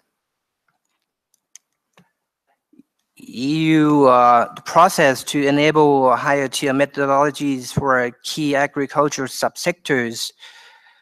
Of course, because Thailand is one of the leading countries for agricultural production, so we have quite a number of research being done by government agencies and universities to come up with country-specific emission factor. And for the national level, so we have been able to calculate emissions in the agricultural sector using the tier 2 for many subsectors. And as I mentioned before, whatever we selected, activity data and emission factor has to be approved by the working group on the greenhouse gas inventory. The EU, last 2 questions. The remaining challenges of moving to higher tier methodologies in agricultural sector. We would like to increase our live agency understanding on the manure management systems. So for that, they can collect activity data that is in according to the IPCC guideline, and the limitation of equipment and analytical instruments also on the methane conversion factors or emission factor from each manure management system. And the aiming to higher IPC methodologies, capacity building is required, the technical training of the agricultural modeling, growth model, and denitrification and decomposition model, which is developed by the US. And okay. Last from the EU is the BUR guidelines provide sufficiently clear for us to follow. At that time that we prepare our first BUR, we think that the domestic MRV is not clear of what to be reported under the BUR, including the as well as the finance, technology, and capacity building needs and supports. And one of the aspects is that we see the overlapping of the NC in some topics, such as natural circumstance, inventory, and mitigation. So it's a workload that we have to do the report, the NC and the BUR at the same time. So to avoid the confusion of the national consultation on the inventory and natural circumstances, we have to come up with our strategic approach to avoid such time and money investment on that consultation process of the same information. And of what overall being said, thank you for your attention, and we will be gladly to receive more questions from the floor. Thank you. Thank you, Thailand, for your presentation. Now, please let me open the floor for questions. Korea, please. Thank you, Chair. Thank you for comprehensive presentation.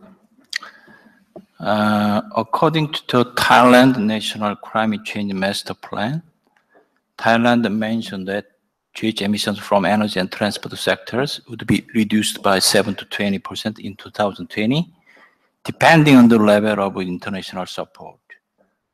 So what would be the GHG reduction in the energy sector contributed by Thailand effort alone to meet the reduction target in 2020? Second question is, what is the top priority for the international support in the energy sector to reduce the GHG emissions? Thank you. Thank you. Japan, please.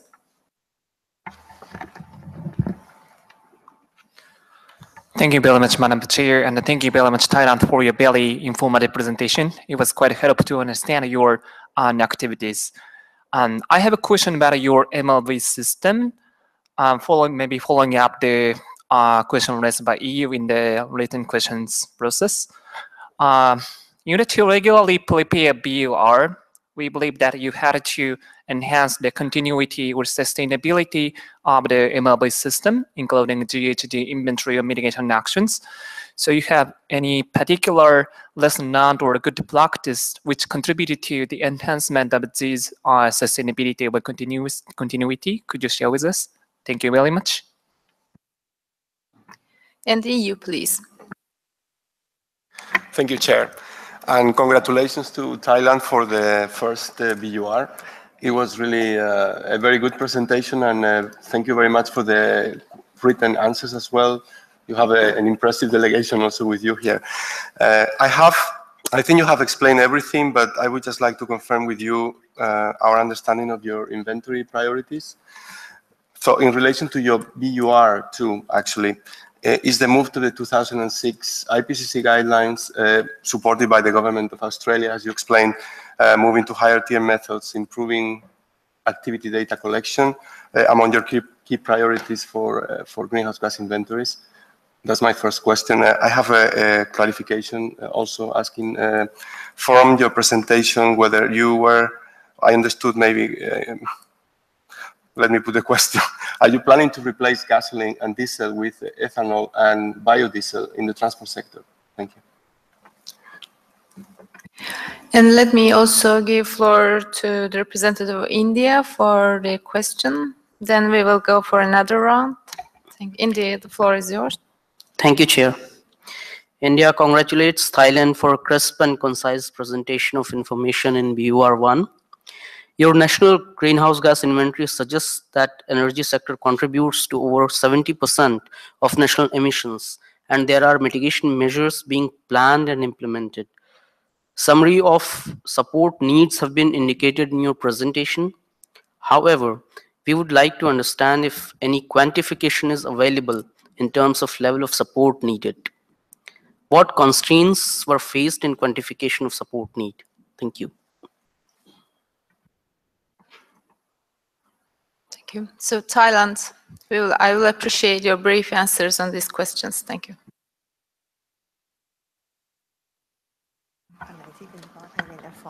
Okay, to respond to the Korean question, under the CCMP, we set target for emission reduction in 2020, 7 to 20%, 7% that will be based on our domestic effort, and from upper, more than 7% to 20% depends on the support received on the financial and technological transfer and capacity building.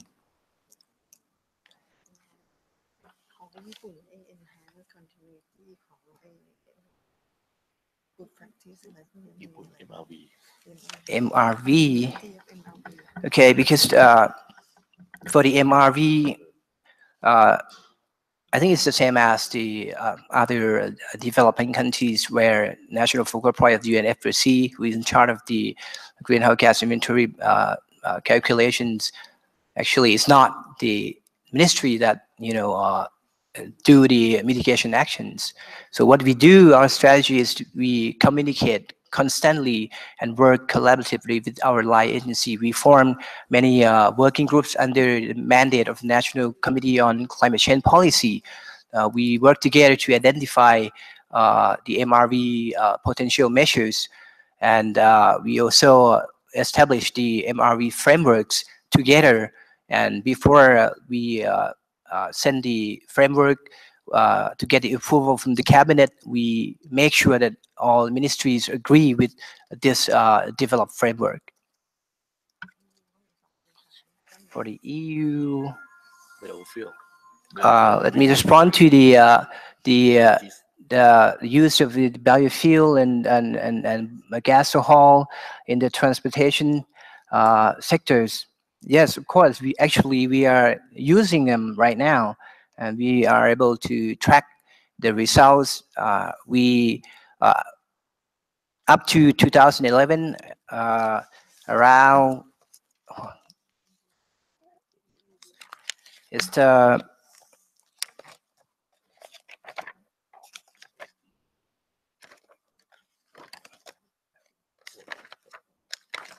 well, I couldn't find them right now, but it's around 2.0 million liters of gas oil and some millions of biodiesel that are being, utilized in the country, and the number continue to grow. And according to the target set under the AEDP and the EEP issued by the Ministry of Energy, we aim to see the final replacement of the fossil fuel with more of the gas oil and the biodiesel.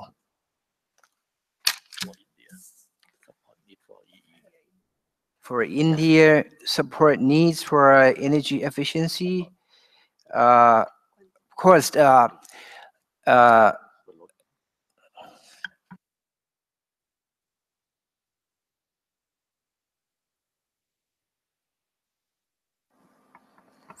Thank you. So yes, as the for the energy efficiency that we need, well, let's because we under our NDC emission target reduction target in 2030, energy efficiency in the industrial sectors are one of the priority measures. But still, we are in the process of developing our domestic MRV on this issue, because as known by everyone that energy efficiency is quite difficult on the MRV system. Constraint.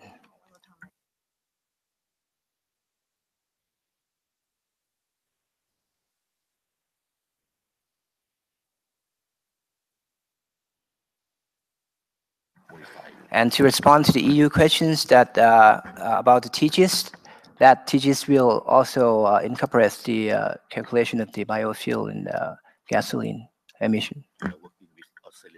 Yes, and we are in the process of working with the Australian experts. Yeah. So thank you. Now, China, you have the floor. Thank you, Chair. Thank you, Chair. Thank you, Thailand, for a comprehensive presentation. You have just mentioned the 2020 and 2030 targets in your presentation. Can you share more information on the challenges Thailand facing in achieving these goals and your consideration to address all these matters? Thank you. Yes, for the 2020 targets, we have established what we call the NAMA roadmap, where we identify, measures to be done each year until 2020. In 2013, we were able to MRV 4 mitigation reduction measures, but in 2016, we will be able to increase 2 more mitigation reduction measures. And for the 2030 emission reduction target under NDC, we have finalized our NDC roadmap that identify emission reduction targets for 15 potential mitigation measures. And the roadmap is being tabled to the cabinet for approval before the cabinet gives the mandate to LIDE agency to do the action plans according to the emission reduction target allocated. Oh, one more thing, that the emission reduction target in 2020 is based on just energy and transportation sectors, but for the NDC, we extend the sector to cover waste and the IPPU as well, and we are working with other our LIDE agency domestically to identify the baseline for the emission reduction in the agricultural sectors. But of course, our aim is to increase the production yield and reduce the energy consumption. In other words, we're looking into an adaptation co-benefit on this sector. Thank you, Thailand, also for your answer. But now we will have 2 more parties asking for floor, Brazil and Saudi Arabia. The floor is open for you, Brazil. Thank you, Madam Chair. Thank the distinguished representative of Thailand for his clear presentation. One of the main targets of Thailand's climate change master plan 2015-2020 is the increase of renewables, such as the use of ethanol. I understand you advanced the European Union, but I wanted you to, if you could share with us the experience of Thailand with the use of ethanol in the transport sector. Thank you. Now, Saudi Arabia, please. Yes, thank you, Chair. I think it's a bit awkward being the last question for the last session, I guess, on this. Just one question to Thailand. You mentioned, I think, one of the challenges that you faced during your biannual reports is the aggregation of the maritime sector. If you could kindly clarify what you meant. Do you want the maritime sector to be part of your NDC or plans or biannual report? Or is it, my understanding is that it's under a different sector like the IMO, International Maritime Organization. Or do you want to include it in here? If you could just clarify in that, because I didn't get it. Thank you very much. Sure. We will not include those emissions into our BUR, but according to the TTE comments, we have to do the reference approach and the sectoral approach, and we found that there's still a gap between these 2 approaches, and we think that we have to come up with the better management of data collection on the international aviation and maritime transport. to be able to reduce such gap.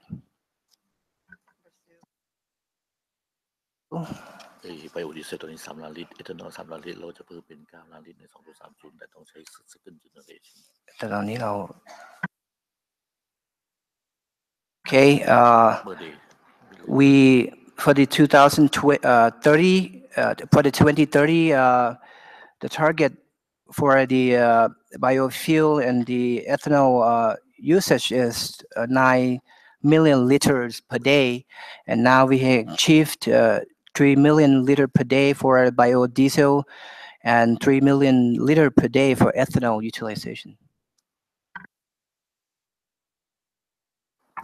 So thank you, Thailand. And now let's move on to Uruguay for the final presentation of the session. I would like to invite the representatives from Uruguay, Mr. Ignacio Lorenzo, Ms. Mariana Kasparsky, Ms. Paula Visca, and Mr. Walter Oyhanchebal to deliver their presentation. Uruguay, you have the floor. Thank you, Madam Rapporteur. We will read a very short introductory statement and then we'll proceed to deliver our presentation on screen. Uruguay welcomed this SBI session on the facilitative sharing of views within the international consultation analysis of the biennial update report. Uruguay is very pleased to participate in this session under the principle of non-intrusive, non-punitive, and in respect of national sovereignty. By participating in this session, we seek to be transparent in our GHG inventory as well as towards our policies and measures that relate to mitigation at a national context. Uruguay believes transparency allows us to better understand each other, to better interact in good faith to share lessons as well as barriers, and to seek for support from developed country parties to developing countries for us to increase our capacity in relation to climate change policies and actions and MRV. Uruguay has just ended drafting their national climate change policy, where we have included very specific provisions in relation to MRV that we are confident will increase transparency as well as efficiency in terms of policy making and delivery. We are proud to attend our first FSB session and also that we have presented our first biannual update report last year. Which was indeed a very useful outcome in both global and national levels, and that is a result of great efforts from our country as a whole, with the participation of many ministries and professionals, especially Ministry of Housing, Land Planning and Environment, Ministry of Livestock, Agriculture and Fisheries, and the Ministry of Industry, Energy and Mining. We are very thankful to them for their assistance to the work that we will present. Our presentation will engage on three parts. Part one will be a summary of our BUR and recent developments. Of course, we will have a very brief interaction on our national context, then our GHG inventory, our main mitigation actions and policies, the support needed and received. Later, we will address the issue of lessons learned in the ICA process. And last, we will also engage on the questions that we have received on the platform, that we also have shared answers by email earlier this morning. As for our national context, regarding institutional arrangements, Uruguay has in its Ministry of Housing, Land Planning and Environment, the focal point for the UNFCCC and its implementation. We have also ratified, of course, the Convention and the Kyoto Protocol, and we have developed in 2009 the National Climate Change Response System, which is an institutional arrangement which includes almost all ministries, the subnational governments, and also as a framework, we also engage with civil society, the private sector, and academia.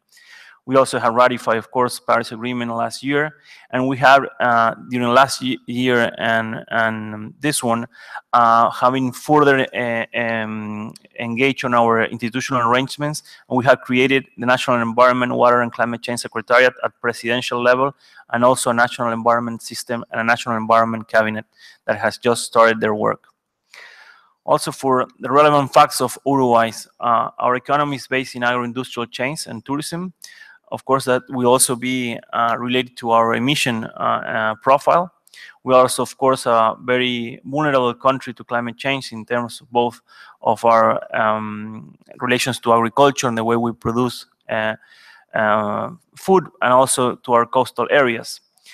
We have also developed a very clean energy electric matrix with 95% of electricity and 55% of our global primary mix coming from renewable energy. And from 2003 to 2014, our economy has grown up on a 4.7% annual average. This is the highest and the long-lasting growth that Uruguay has in all its history, and having also reduced poverty from 40% to 9%. This is the context that we are presenting our inventory and our BUR results. This is the summary of our inventory in terms of gas mass in each of their own mass. There's no CO2 equivalent here. As you can see, well, the data is too small, but in large terms, we do have a very important profile in our agriculture sector, and also our LULUCF sector is a net remover of CO2 emissions. In this next slide, you can see right now in CO2 equivalent for both GWP and GTP metrics, how is the profile of our inventory in terms of sector. As you can see, agriculture is our first sectors in terms of emission. This is quite unusual in the profiles of emissions worldwide. So we indeed have a very specific approach to the issue of agriculture, especially the issue of livestock. And then we have energy and waste, and last, industrial processes. This is the evolution between 1990 and 2010. Actually, we are very happy that we are able to present this slide. We understand that having achieved so many inventories through the years, and also with the support of the work done under the BUR, that allows us to have a very important historical evolution of emissions that is also very useful for us in terms of planning and policy making on issues regarding mitigation as well. As you can see, here the table also expresses the emissions evolution in both metrics, GWP and GTP. It starts in 1990. We do not have inventory for 1992 as well as for 1996, but then after 98 we have it every 2 years. As you can also see, our LULUCF has a lot of remotions in our CO2 in Uruguay. There are some years that there has been very important CO2 remotions in terms of our CO2 emissions, even surpassing that remotion. And we are seeing also that our emissions are somehow related to our economic development. If you can see in the middle 2002-2004, we see there a low in our emission that also relates to our economic crisis in those years.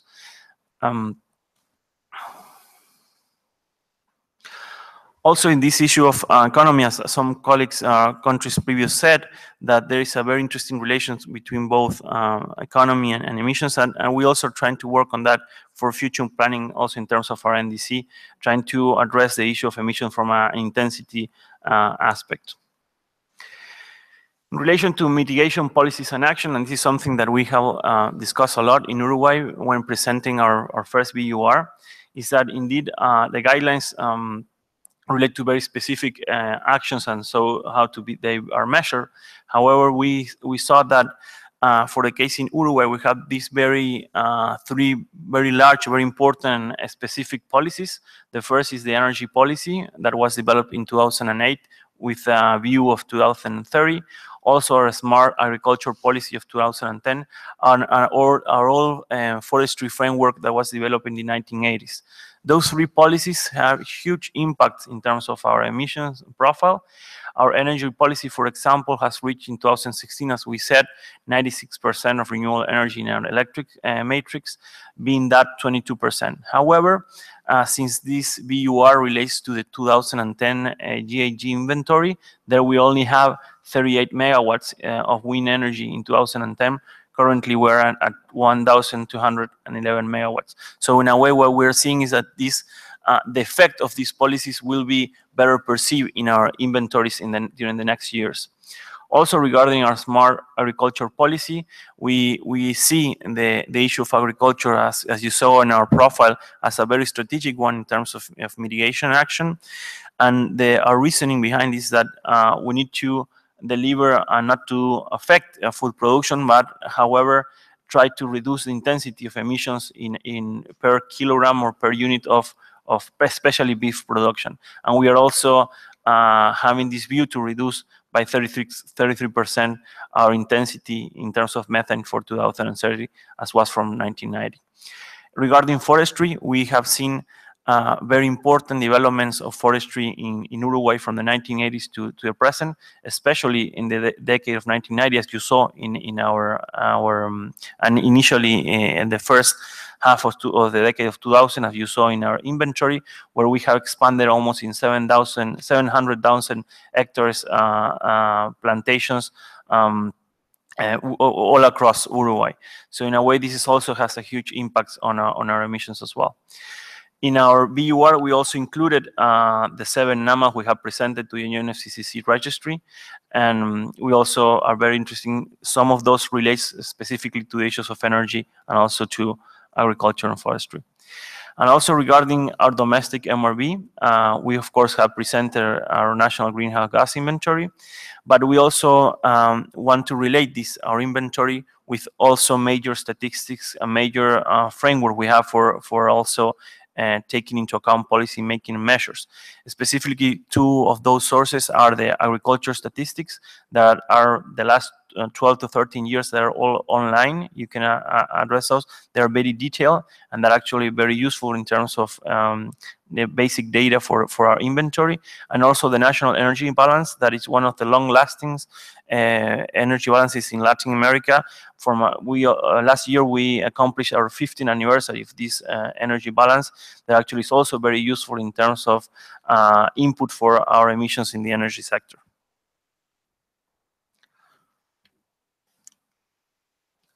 In relation to support needed, what we have presented is this table that relates all of the mitigation actions that we have included in our INDC. And we have this qualitative analysis, whether those needed support in terms of capacity, in terms of finance, or in terms of technology. And we relate those actions with this area of support. And we have however, we have bring this forward, but we also look to have this much more in detail in the next BURs, specifically in our first NDC as well.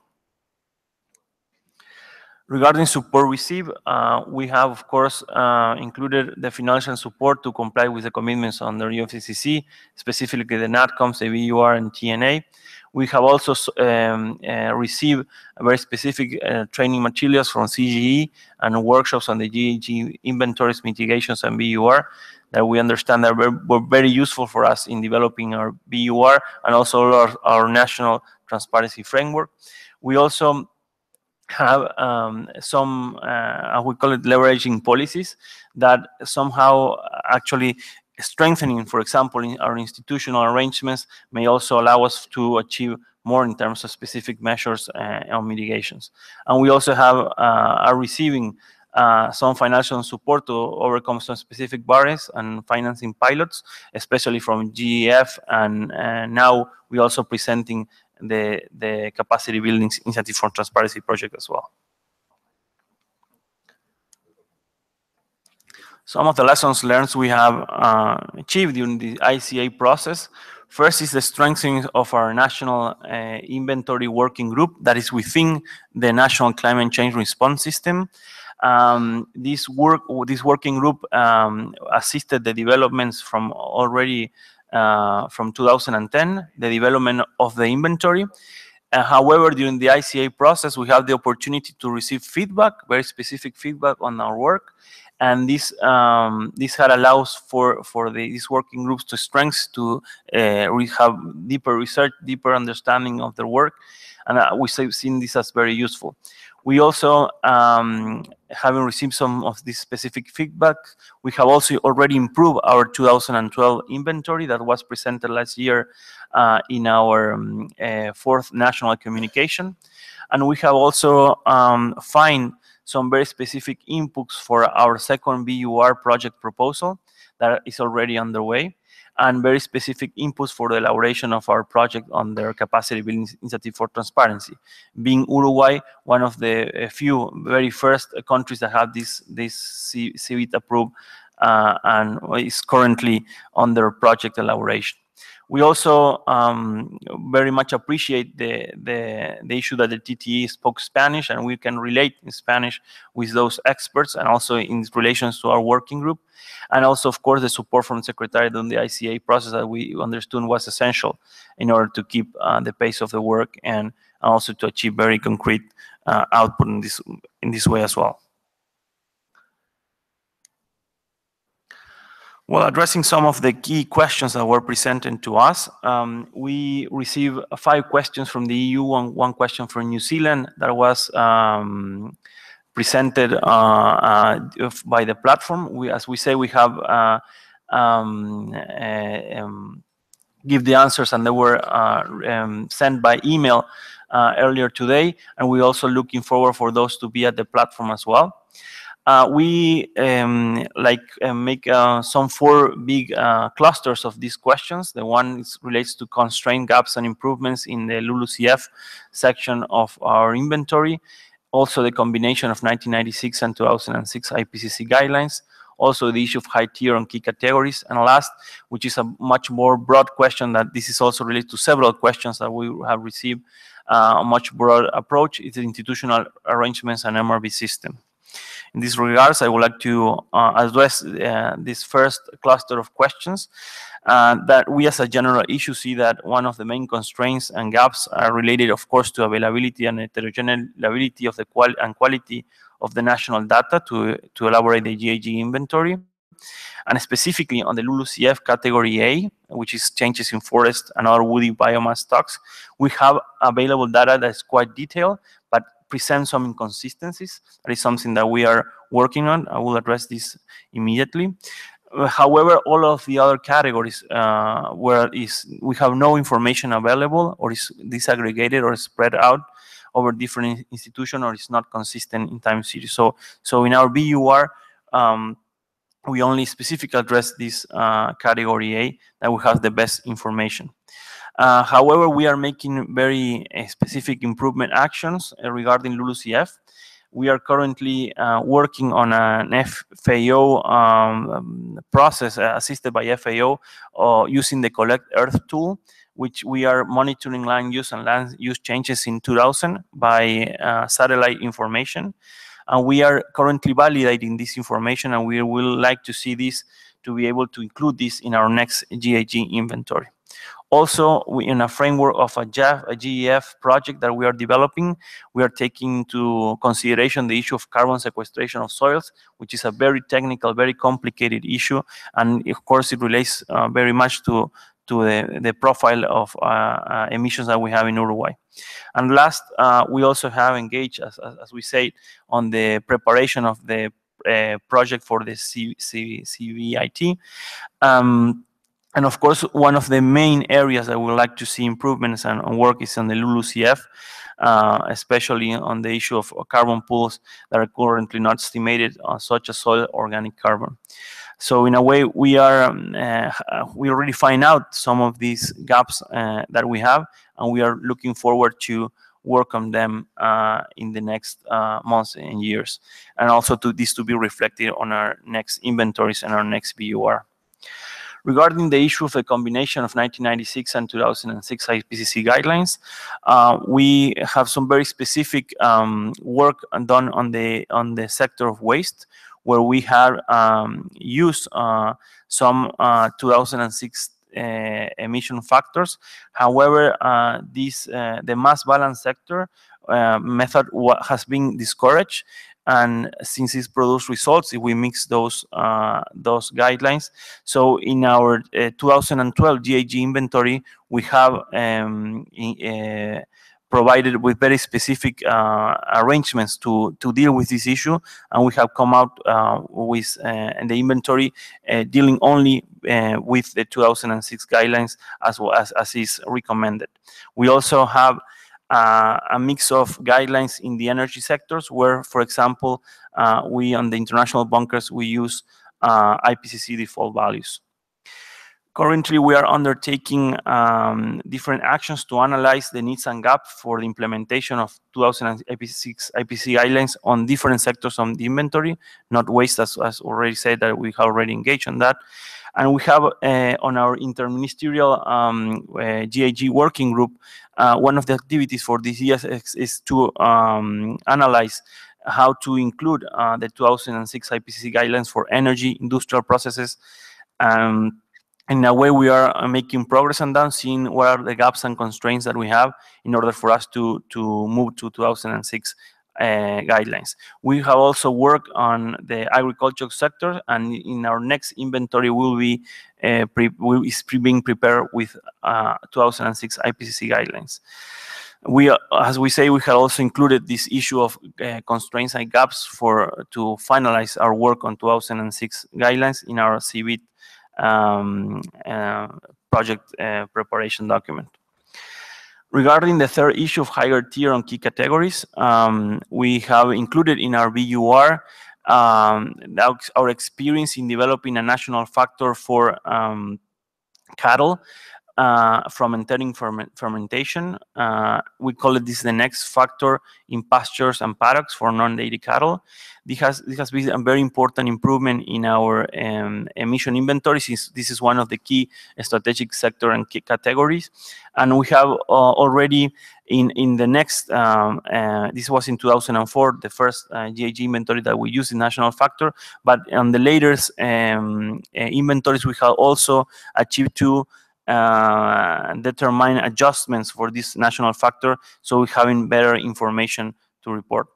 However, we found some gaps and challenges in moving to higher methodologies, mainly on two issues. The first, of course, the provision of activity data in terms of required by the guidelines for tier 2 factors for a report, and also the need for national emission factors.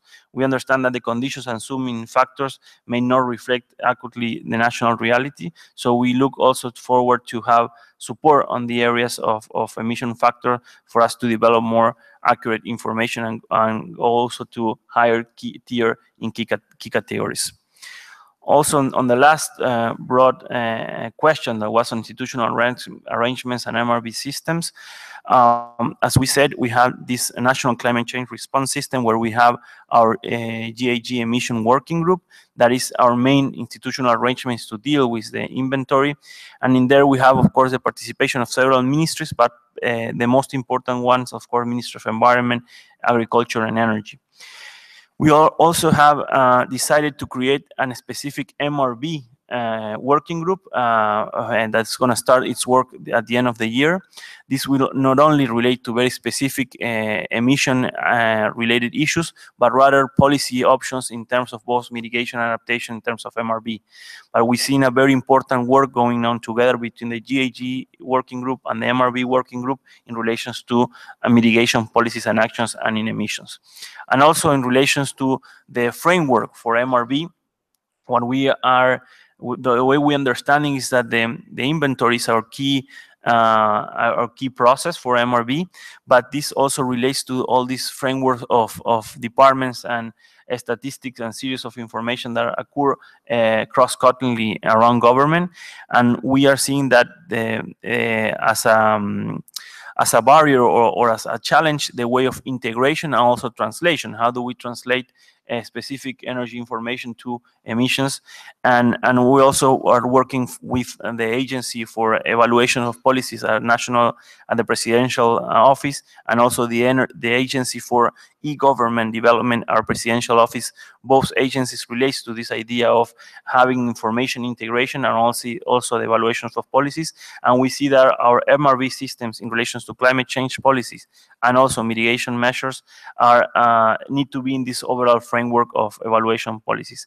We also like to address last the issue of some gaps in terms of mitigation actions MRV. As we have said, when we deal with the measures, we tend to look at the whole policy framework of actions. However, it's been somehow difficult when to track down specific actions, and that needs specific methodologies. Well, this was our last slide. Of course, we welcome questions being addressed from the floor. Thank you very much, Madam Rapporteur. Thank you. Uruguay, actually, you already answered a lot of questions, as I see. So the floor is open for questions now.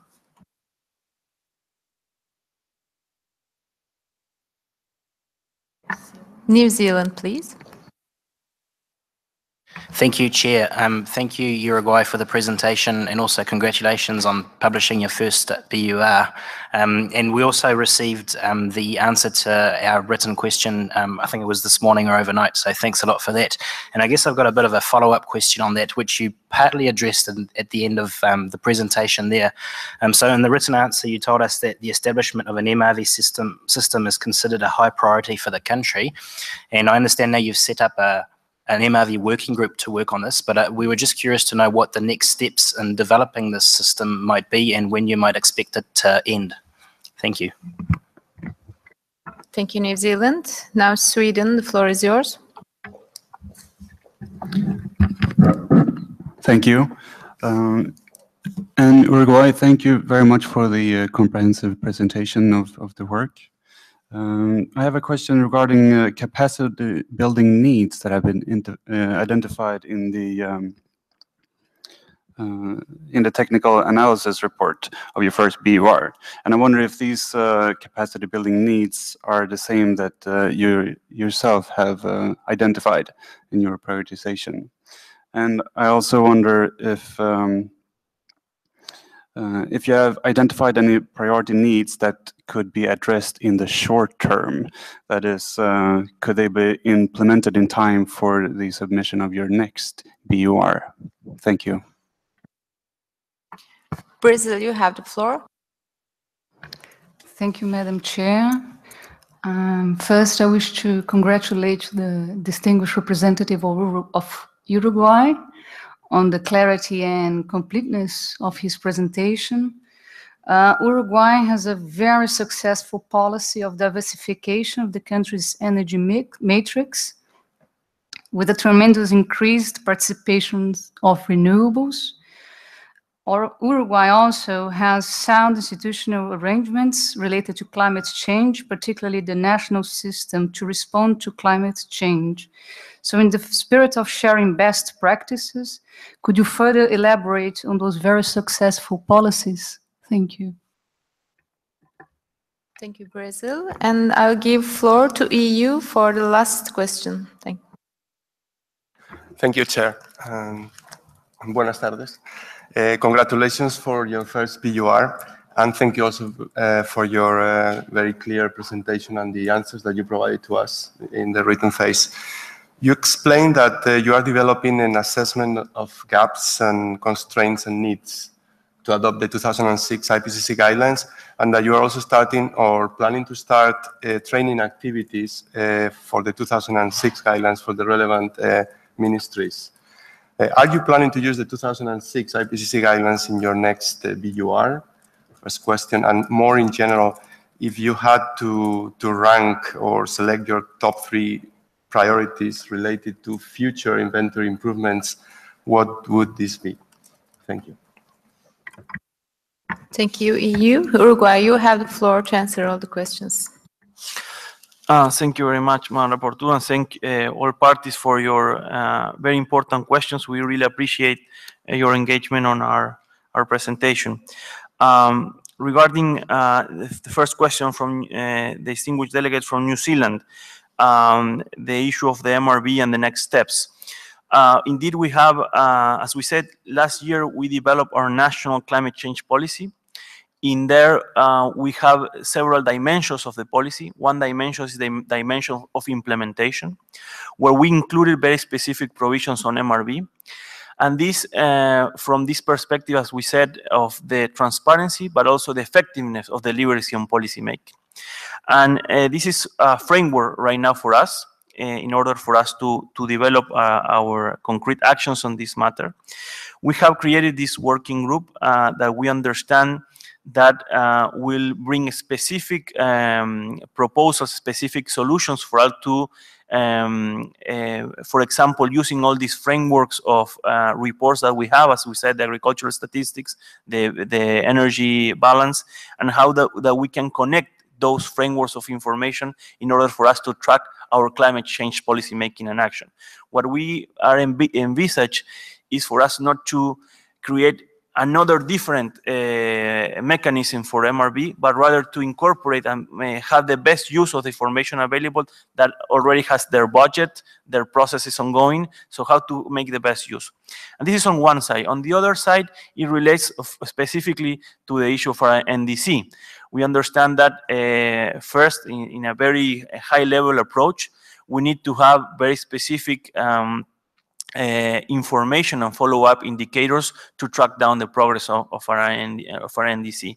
So in a way, this is also another issue that we want to take a look in this working group, is the things that we are presenting in our NDC, how they relate to this framework of information, and how we start making bridges.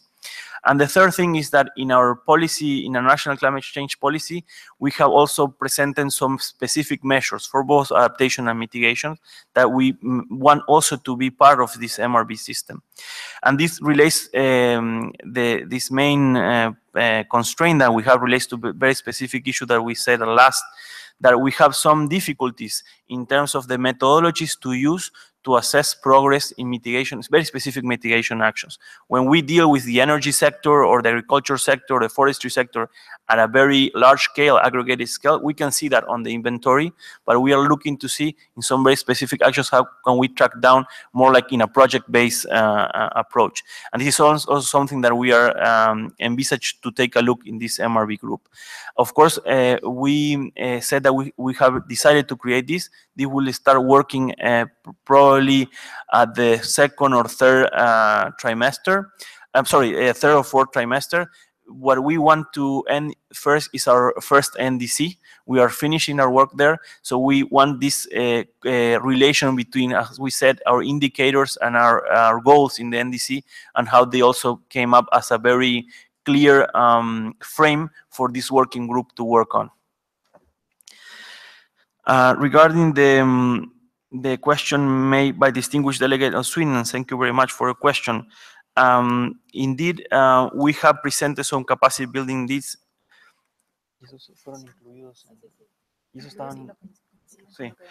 So the ones that are presented on the report, I believe there's 4 specific capacity building needs that the TTE identify. We actually concur with those capacity building needs. We have seen that well, for example, the issue of QA and QC plan, we have also identified this in our work. Of course, the use of land use change, this is a major issue for us, as we already addressed. And the issue, for example, the third is just the issue what we're discussing with our colleagues here of integration of information, not only to have better reporting, but also integrating the information that is already there. And also the issue of designing and implementing a methodology for identifying gaps, how to further develop the understanding of our gaps and what are the next steps. So this is also very specific. We have also, we concur with these gaps, but we also have included those in, for example, our CVIT proposal. We try to engage with these constraints as well, and we would like for us to advance on these issues as soon as possible. Regarding the questions from our colleague from Brazil, we thank you very much for your question. In this regard, I understand Brazil, from a best practice perspective, wanted to hear our experience on the issue of energy in our energy policy and also our institutional framework. Regarding the energy policy, we do believe we have there a good lesson for us to share and to communicate with other colleagues globally. the first main lesson of this policy is that is a political agreement within government, but also with other political parties. We have achieved this dialogue of envisioning the policy, our energy policy for the future, and we had agreed this also in an inter-party document that we have achieved in 2010. This energy matrix established very relevant goals for 2030, but also sequential goals that are in 2010 and 2015. So in a way, it's incremental, and it presents you with a future, but also the way to achieve that future in very specific steps. And the first thing, as I told you, was this political agreement. The second one is somehow the leading role of the government. We of course very much welcome the huge financial investment, private financial investment that came to Uruguay in this matter, but we understand that this has been allowed because of the framework of policies and the very dedicated work of the government in leading this process to have a very clear indication of where we are going. In this regard, we have received, I guess, in the last 10 years on this increase of wind energy, around 17% of GDP investment, foreign investment for wind energy. And we have also achieved these very relevant numbers in terms of participation of wind and energy in the electric matrix. But not only wind, we also have start to include, we have photovoltaic energy, and also very important relevant use of biomass for energy as well.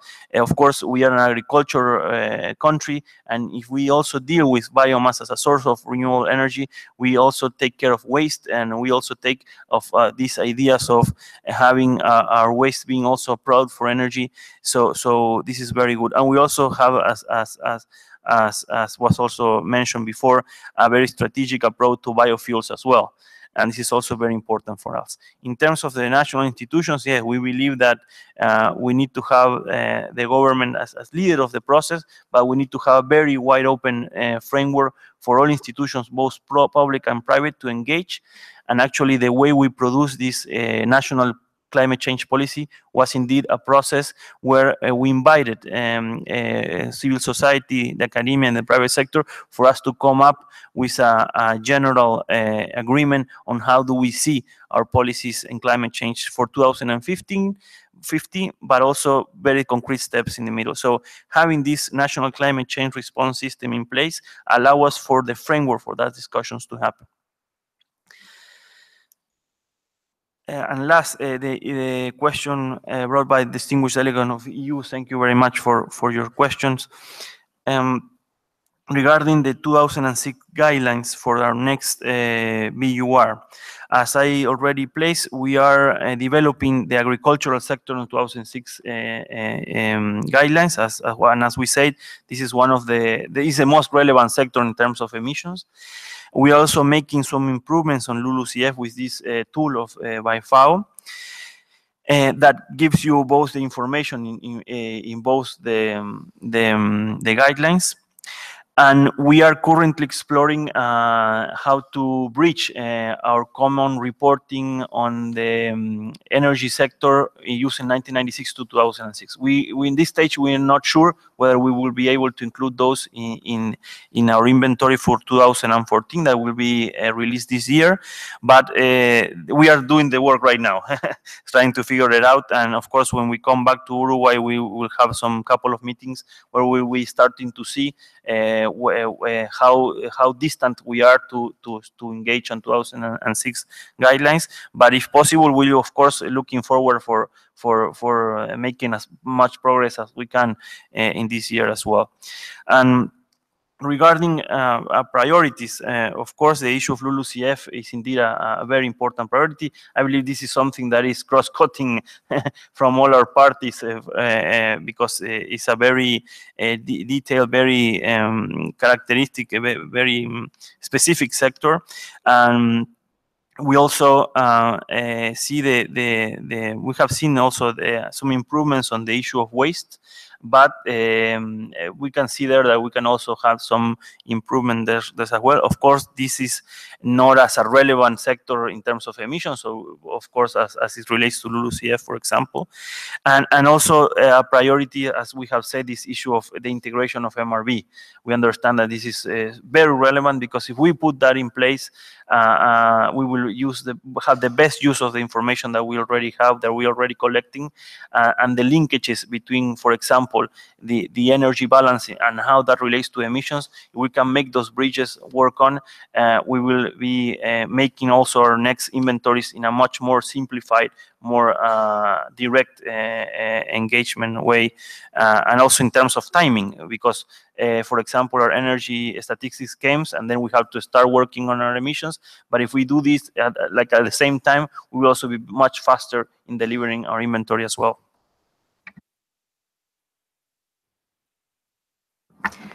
Thank you, Uruguay, for your presentation on all the explanations you provided. Actually, the delegates and colleagues, we have now heard from all parties scheduled for this FSV workshop. I would like to congratulate you on actively engaging in very fruitful discussions and contributing to the positive and constructive atmosphere in the room, which reflects the true spirit and principles of the international consultation and analysis process. During this workshop, we have heard a wide array of experiences from 10 non-Annex 1 countries that span across different regions. From these discussions, we learned that even small countries can have great ambition, and that the MRV system provides a foundation for solid data that could help inform policy decisions at the national level. From these presentations, we also understood the unique challenges faced by countries, and that these challenges have been addressed based on each country's capacities and capabilities. Also, by participating in the ICA process, countries have benefited from the feedback received and those actions enacted before or during the preparation of the INDC are now revisited, taking into account the experience in the ICA. The questions raised during this session aim to seek further clarity on experiences, lessons learned, and best practices, as well as challenges encountered, constraints, and capacity building needs. The 10 countries undergoing facilitative sharing of views answered the questions they received in a transparent manner, and shared how the international community can assist them in continuing to improve their national MRV systems, among other needs, in order to be better prepared to address the challenges they encounter. It is our responsibility to make sure that these lessons are shared widely, and this process accelerates our collective transition towards a low-emission economy. The next round of SFV will be conducted as SBI 47 in November 2017. It is my sincere hope that this process continues to serve as an example for the international community by providing a platform where parties feel comfortable sharing their strengths and capacity building needs, while simultaneously building trust and confidence in the current MRV framework. The positive experiences we have gained from this process will lay a solid foundation for the new transparency arrangements under the Paris Agreement. I thank you all.